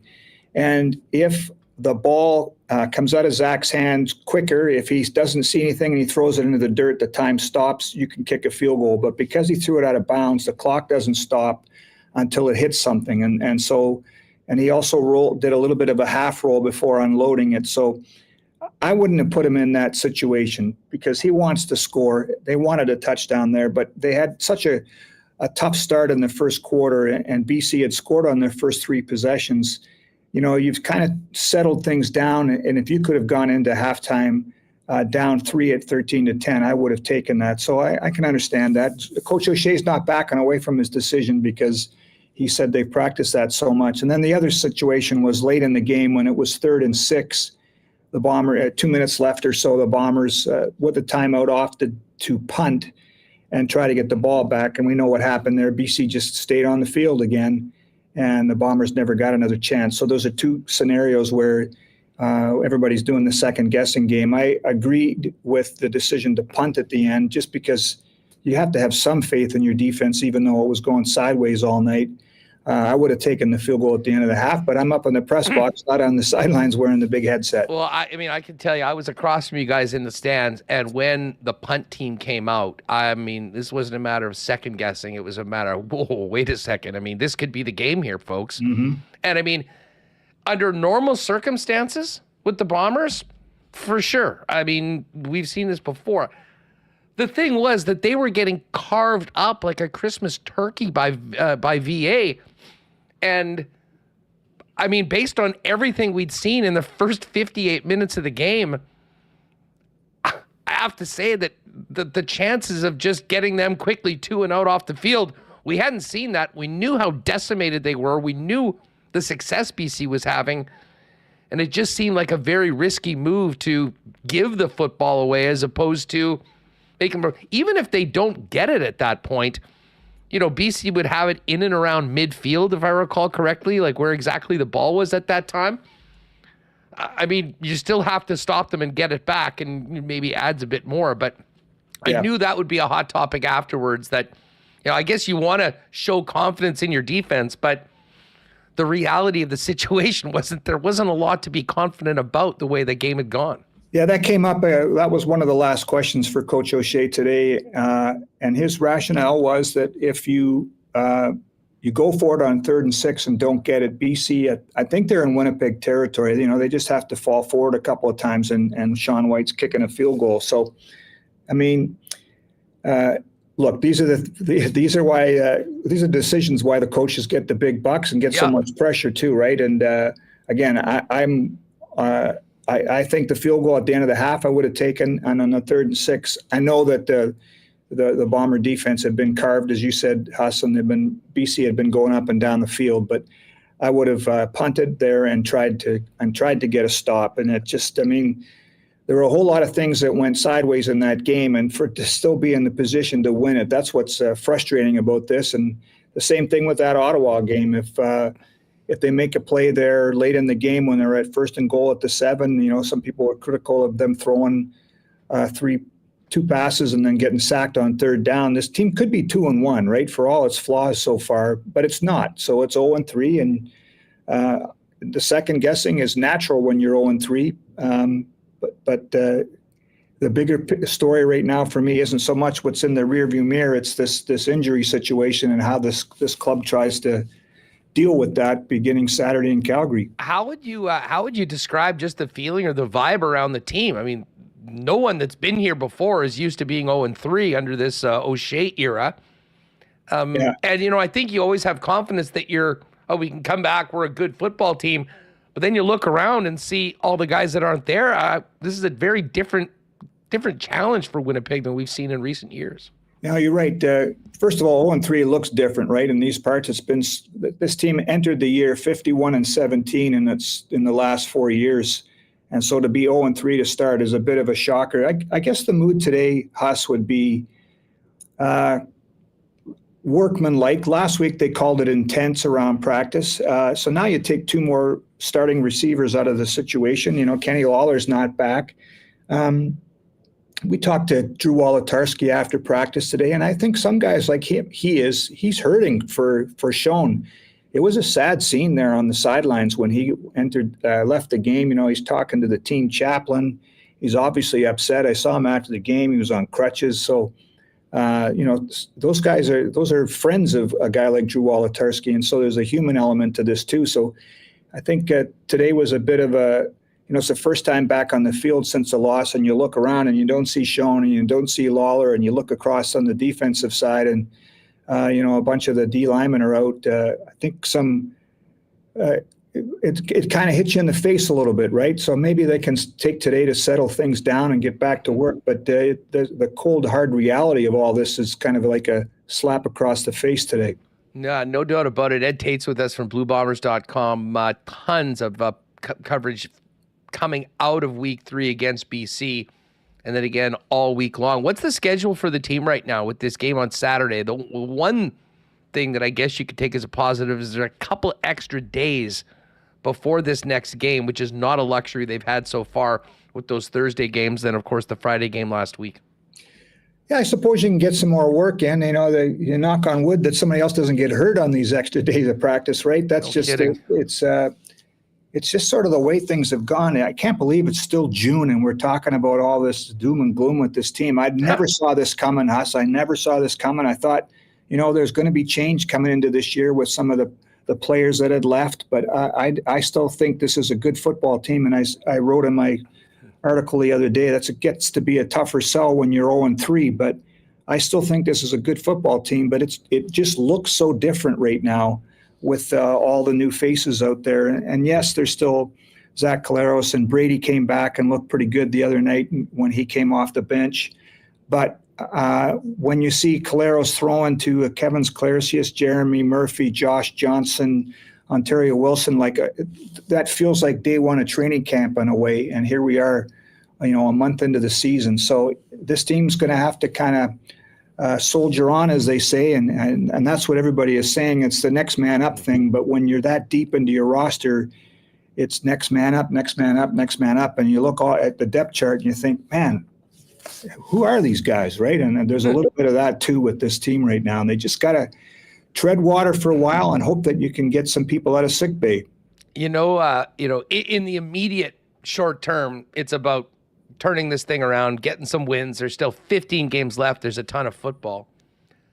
I do wonder, though, Ed, big picture, if things don't, if they end up, being near the bottom of the West and, would be in a position to fight to, just get into the playoffs, they'll certainly go and do that. But I've always thought of this as sort of a 2-year window, with next year being the focus and incredibly important because the team is hosting the Grey Cup. I do wonder if things continue the way they're going, if we might see some decisions and change that we never thought was possible looking ahead to the following season, considering where they are. It's an interesting question about the 2-year window and next year with the Grey Cup in Winnipeg. And, you'd like to build to that, right? You'd like to have a championship caliber team for next year. It really feels like they're in the moment right now, Huss. I think there is a certain element of trying to tread water until, Kenny Lawler can get back. And then you see about Wheatfall, you see about Dalton Schoen as the season goes on. But I don't know if you plan for those guys to come back, frankly. And so it's an opportunity for someone to step up. But, again, this team already had a bunch of changes coming into this year. It is really interesting. I don't know if you start thinking about 2025 yet, because, you've got, what this team's mantra is, they got this week to worry about. But you're right. If the wheels come off and if we get the Labor Day and things are sideways, then you have to start thinking about building beyond that week's game. And it'll be interesting to see what happens post Labor Day. And it'll be interesting to see what happens in free agency, because you can bet that this team is still going to be all in for this year, big time all in for this year with whoever's out there. But then you start to think about when you're re-signing guys or you're offering extensions in the fall to take advantage of that in the negotiating window, things change. Maybe your outlook changes if you're thinking about 2025. I don't know if this organization will do that, but it's an interesting question because it's a team that's still old at some spots. And, do you start to move on now thinking about 2025, or are you all in for right now? That's going to be a really cool kind of storyline that unfolds here. Well, hopefully we don't have to talk about it, because we'll say the team just gets right back into it and looks like the team we've been spoiled with for the last number of years, and we go from there. But it is not it's very unusual looking at the CFL standings right now and seeing an O in the win column for the Bombers through 3 weeks, and a big one coming up against the Calgary Stampeders on a Saturday. Who you got in the huddle this week? Kenny Lawler is going to join us tomorrow. Thanks for the shout out. You guys have been awesome to help give us a push after your show to come. So we'll have a chance to chat with Kenny and see where he's at in his recovery from his arm injury and all the other fun stuff we do. I appreciate you guys giving us the shout out and the push from your viewers too to come over. We always love doing that. Tomorrow we actually won't be able to because we're going to be leaving in Vegas. And again, for anyone that was missing it in the chat, tomorrow's show is going to be early. We got to start it at 11 a.m. until 1. So anyways, if you're coming at the normal time and watching the replay, just know Ed, Kenny Lawler, the huddle, the kickers were so funny. The Sergio Castillo is an all-time episode. And I'm loving the back and forth with him and the Aussie, Jamison Sheehan. I mean, Sheehan's starting to call me old mate now because someone in the comments was saying, "What's with old mate who doesn't like his vegetables?" So that's my new nickname around here now is old mate. Anyway, you leaving for Vegas tomorrow? Yes. Okay. Bring bail money. Yeah. Hey, you know what? The good thing about the draft week is that it's so busy. Okay. Once we get to Saturday at the end of the draft with a few hours to spare, we'll see how things go. You're saying it's all work and you're not going to have any fun there, Huss? I'm not saying that. No, that would be a bold-faced lie, Ed. We're looking forward to it. But looking forward to the game too. Maybe, just maybe, I'll get a much better number on the Bombers when we're in Vegas for that Saturday night game, and maybe the Grey Cup too. But just get a win. Eddie, appreciate you as always. Thanks for doing this, and good luck to the fellas on Saturday. Appreciate you having me on, Huss, and have fun in Vegas. The Jets watch is going to be wild this week, man. Yeah, got a lot wilder on the weekend for sure. It was good. We weren't thinking about the 0-3 Bombers, actually. It kind of we moved on quickly from that game. Yeah, just what we needed. Ed, be well. Thanks so much. There's Eddie Tait of bluebombers.com. A quick Breezy Bend golf report for you. What a weekend it was. Scotty Scheffler and Tom Kim in a playoff at the Travelers. Scotty Scheffler ended up winning. Most noteworthy was the protesters that jumped on the 18th green right as it was coming down the stretch and screwed everything up. It was a great run, though, for Tom Kim. What a weekend he had. But once again, Scotty Scheffler, 6 wins this year before July. He, the clear number 1 in the world. We've got the Rocket Mortgage this week. Of course, our Breezy Bend golf reports, courtesy of Corey and the gang down at Breezy. If you're thinking about making Breezy Bend one of Winnipeg's top private courses, your long-term home for you and your family, talk to Corey Johnson at the clubhouse about some membership options for the upcoming season. And if you're looking for an unbelievable venue to host a wedding or an event, Breezy Bend's the spot. Find out more online at breezybend.ca. We'll shout out our pals over at Aikens Lake Wilderness Lodge, just over a month away from my favorite few days of the year. Aikens Lake, the fly-in fishing lodge in Manitoba, where you can be on the water in less than 2 hours from the city of Winnipeg with world-class fishing. I've been going on their Instagram lately and just seeing the hogs that are being pulled out of that lake. Cannot wait for it. And as great as the fishing is, the hospitality from the Turenne family and the Aikens team, even better. AikensLake.com for more information on the lodge, options for this year. You can also hit them up on, send a message on any of the social platforms at Aikens Lake. We will get to our horse picks in a minute, but Remo, it is crazy. This is arguably the biggest game in decades in the National Hockey League. And with everything happening with the Jets and the Bombers, we have yet to talk about Game 7. I mean, what's to say? It's an awesome game. We're looking forward to it. But the bottom line is we have a lot of listeners on the podcast. And by the time they listen to it tomorrow, the Stanley Cup will be handed out. So let's spend some time talking about what's local here. And we are looking forward to tonight's game. I mean, it's going to be... I can't recall being this anticipated for a Game 7. I do remember Yankees, Red Sox. When the Red Sox came back, they felt like a team of destiny. Feels like this here for Edmonton. I mean, to battle back for, down 3 in the Stanley Cup final. This is going to be awesome tonight. One team going to be so over the moon about winning the Cup in what has been an awesome series, and one team just so down. Although I think if you're Edmonton, you'd be like, hey, man, we battled back. We gave ourselves a chance. But if you're Florida and you lose, we're going to be talking about this for a long time. Every single time a team is down 0-3, you're going to be like, yeah, only how many teams would come back down 0-3. This one team was up 3-0 in a Stanley Cup final, and they blew it and lost Game 7 at home. So I think there's a lot more on the line for Florida here. But I mean, for Edmonton, McDavid cementing a legacy here, being the team that comes back 3-0. It's huge. And I mean, the scenes in Edmonton, like Mike McIntyre was there, posted a video of a Zamboni driving down the street. It went so viral. Everyone everyone reposting it. But I mean, it is incredible scenes tonight. It's going to be great. Yeah, well, and Cole Sawchuk was asking who the favorite is, which is a perfect segue into the Cool Bet lines. This game opened up Florida as the slightest of favorites. Was minus 112 for Florida and minus 105 for Edmonton. It is now flipped, and it literally flipped during the lock shop when I was laying out the reasons why I think the Oilers are getting the job done tonight. The Oilers are now minus 110, and the Panthers are minus 107. So by the slightest of margins, the Oilers are favored. But this, for all intents and purposes, is a pick'em tonight, Remis.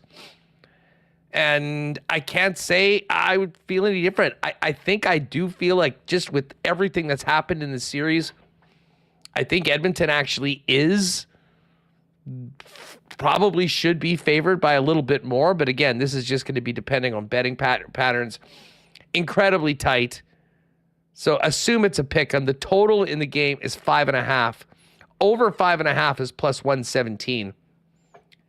And then I know the EST guys have some exclusives ready to go. Their Edmonton Sports Talk parlay. 2 points for McDavid, a goal for Hyman, and the Edmonton Oilers to win. And that means the Edmonton Oilers to win the Stanley Cup. Plus 440 on the EST.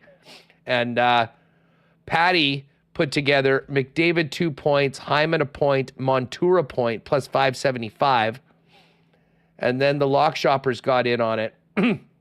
The Nasty Chat parlay, Nuge with a point, Bouchard 3 shots on goal, and the Oilers to win, plus 410.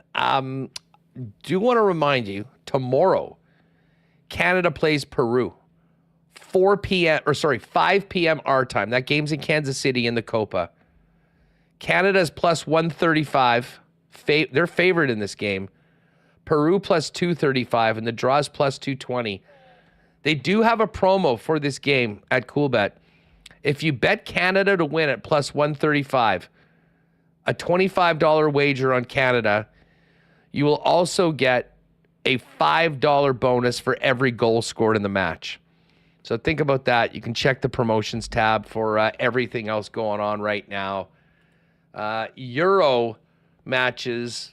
What do we got right now? Spain's up on Albania 1-0. Croatia and Italy are tied right now. Tomorrow, France and Poland, Netherlands, Austria in the final games of that group. But great time for soccer watching right now. Some beauties on the weekend. A couple wild late goals yesterday in the Euro. USA had a nice win yesterday to kick off their tournament for Copa. Mexico won on the weekend. So the CONCACAF team's looking pretty good. Huge challenge for Canada tomorrow. Again, hit up CoolBet. We've got the Rocket Mortgage odds up right now. Major League Baseball, Euro, and Copa soccer tournaments. But the big one tonight is the Cup Finals. Basically a pick'em. Oilers and Panthers. Who you got? Chat, let's hear it. I'm pumped. I did double down on the Oilers after they lost Game 1, Remo. I didn't have the stones to do it after Games 2 or Games 3, but I am sitting here, and I have to admit I've got a lot of confidence in Edmonton to keep this thing rolling. It really starts with McDavid, but also what Stuart Skinner has done in these deciding games and really in the second half of all of these series. And on the other side of things, I can't imagine the tension around the Panthers right now, having blown this 3-0 lead and now staring one of the biggest chokes in hockey history in the face tonight if they don't get the job done.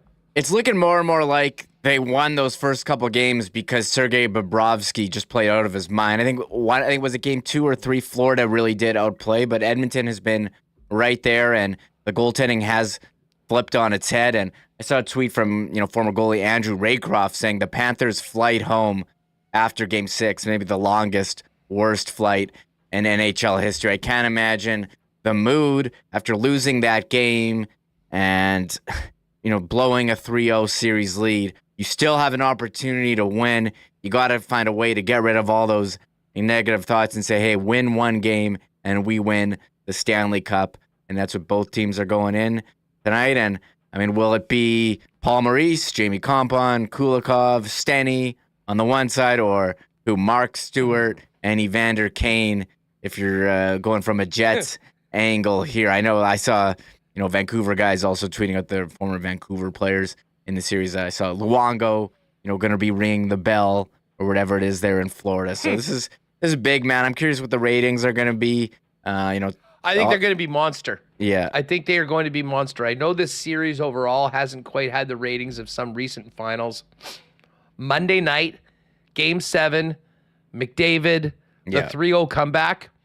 This one is going to be a big hit for the National Hockey League. And Stephen A., of all people, was talking about it today on First Take. This is it in sports tonight. So buckle up wherever you're watching the game. Enjoy it. One final 60 minutes and maybe more of playoff hockey before we turn the page on the 23-24 season and get ready for Vegas and the NHL draft, and a draft week that got a hell of a lot more interesting for the Winnipeg Jets and their fans with these reports of the potential deal of Rutger McGroarty's rights over the course of the next few days. WST at the Draft in Vegas, presented by CoolBet, live from Wednesday right through until Saturday, with some special programming on Saturday. We'll fill you in. And speaking of special programming, don't forget, for the podcast listeners, you'll get the podcast a little early tomorrow. For those that like to join us on YouTube, 11 a.m., we're going to fire it up for a couple hours, shut her down at 1, and then head to the JRA and get on that flight to Vegas and get ready to fire it up on Wednesday. All right. Before we go, Reem, back at the track tonight, I needed a couple days to move on from a very crushing Wednesday for me. But you're in good shape. You're gaining some momentum, much like the Panthers, although we're not tied yet. But let's get to these races tonight as they go to post at 7:30 with a 7-race card at Assiniboia Downs. Yeah, I'm on I've been keeping it simple, Huss. I was going for a lot of trifectas, and you know what? You make it look easy, and I just couldn't match that. So I'm keeping it simple. I have been taking some favorites and just slowly making back the bankroll that I'm losing. Chipping away at it. Yeah, it's a whole season. It's not a one-day thing. I don't have to beat you and get back in one day. Where am I starting here? I am on race 2. I'm not on race 1. Okay, I started race 3. Okay, I'll start race 2. I am on Exacta 1-2, Adjournment, Ratliff City. Finish first, second, any order. That is the program pick and the AI Smart pick. All right, moving on to race 3. I have got a little Exacta box. Horse number 2, Can You Hear Me Runnin'? And number 5, the favorite, Mr. Phillip. So a $2 Exacta box is $4. Okay, I'm not on this one. I am on race 4. Are you on race 4? Yeah, I'm race 4. What am I? I'm going with your old favorite, Shootin' Money. Okay, Shootin' Money's a big favorite. $4 to win. I got 5 on Shootin' Money to win in race 4. Nicely done, yeah. Shootin' Money, nice favorite, looking good. All right, race 5. I'm doing another Exacta box, and I'm going with 1-2, Pickin' Riffs, who is the favorite right now at 9-5, and I'm a Zapper 2, a 1-2 Exacta box for race 5. Okay, I got 1-6 Exacta box. The two favorites, program selection, AI Smart pick. I'll go with AI. They're smarter than me. They're a computer. Race number 6. Yeah, race 6. You got one here, or do you want me? Yeah, I've got my, this is my triactor. So a $1 triactor box on Replete, number 2, Mr. Dazzle, number 3, and I think this is one of my top horses, favorite horses, number 6, Blazing Bow, 236 triactor box. That's a $6 wager. Okay, going with a bit of a longer shot here, Huss. Stay happy. I'm feeling good. I'm in a great mood. I like Stay Happy. And you know, it's got an interesting percentage chance to win, 13.7 there. And it's kind of in line with, you know, some of the other ones. And it's got a long shot odds. So I'm only betting a toonie on this one, but I'll take a shot here on Stay Happy. Race 7, I have a toonie left, and I'm going to make a win bet. Number 5, She's My Niece, opening at 7-2. $2 on 5 to wins, my final wager of the day. I'm going $2, very long shot here on Yellow Birdie, 20-1. Nice. Won last time at the track, 5.5 furlongs. This race a bit longer, 6 furlongs, but let's roll the dice here. Throwing a toonie at 20-1. We'll see what happens. Yellow Birdie. So there are picks for tonight for Assiniboia Downs. We're going to have actually in a couple weeks a contest like we did a year or two ago where we're going to give a race of the day. You will make your pick, send in your picks, and then over a couple weeks we'll tab it up. And the top 3 or 4 winners will get to bring a guest and join us in the dining room, prime rib buffet, taken care of for a great night at the track, courtesy of our friends at Assiniboia Downs. Stick around over the next few days, or really when we get back from Vegas, for details on all of that. All right, well, it has been a very fun show today. Again, I was pretty bent out of shape for the 2 days on the weekend. I couldn't believe that we were going in and we're talking about potentially a deal involving Rutger McGroarty, but it's certainly given us a lot to talk about and a nice spike for the show today on Monday. That one I knew was going to happen. We'll have much more on this tomorrow. The latest on the story around the Winnipeg Jets. We'll be working in the market, outside the market for what people are hearing. And then I imagine we're going to be talking a lot about it throughout Wednesday, Thursday, and Friday, unless we hear of a deal before then. But draft week just got a heck of a lot more interesting, and obviously we're going to be there with everything we can deliver for you on the Winnipeg Jets and the NHL here on the on-location episodes of Winnipeg Sports Talk from the draft, presented by our friends at CoolBet. Huge thanks to all the sponsors that make this show happen each and every day.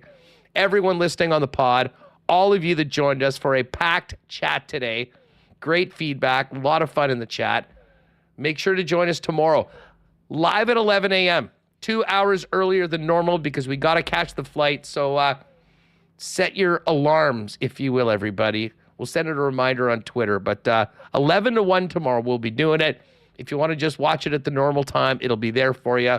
We'll get the podcast up and then up and away, and we'll see you Wednesday from Sin City. For Michael Remis, I'm Andrew Paterson. Thanks for hanging out with us today on Winnipeg Sports Talk. We'll catch you tomorrow live at an early time of 11 a.m. on YouTube. Adios.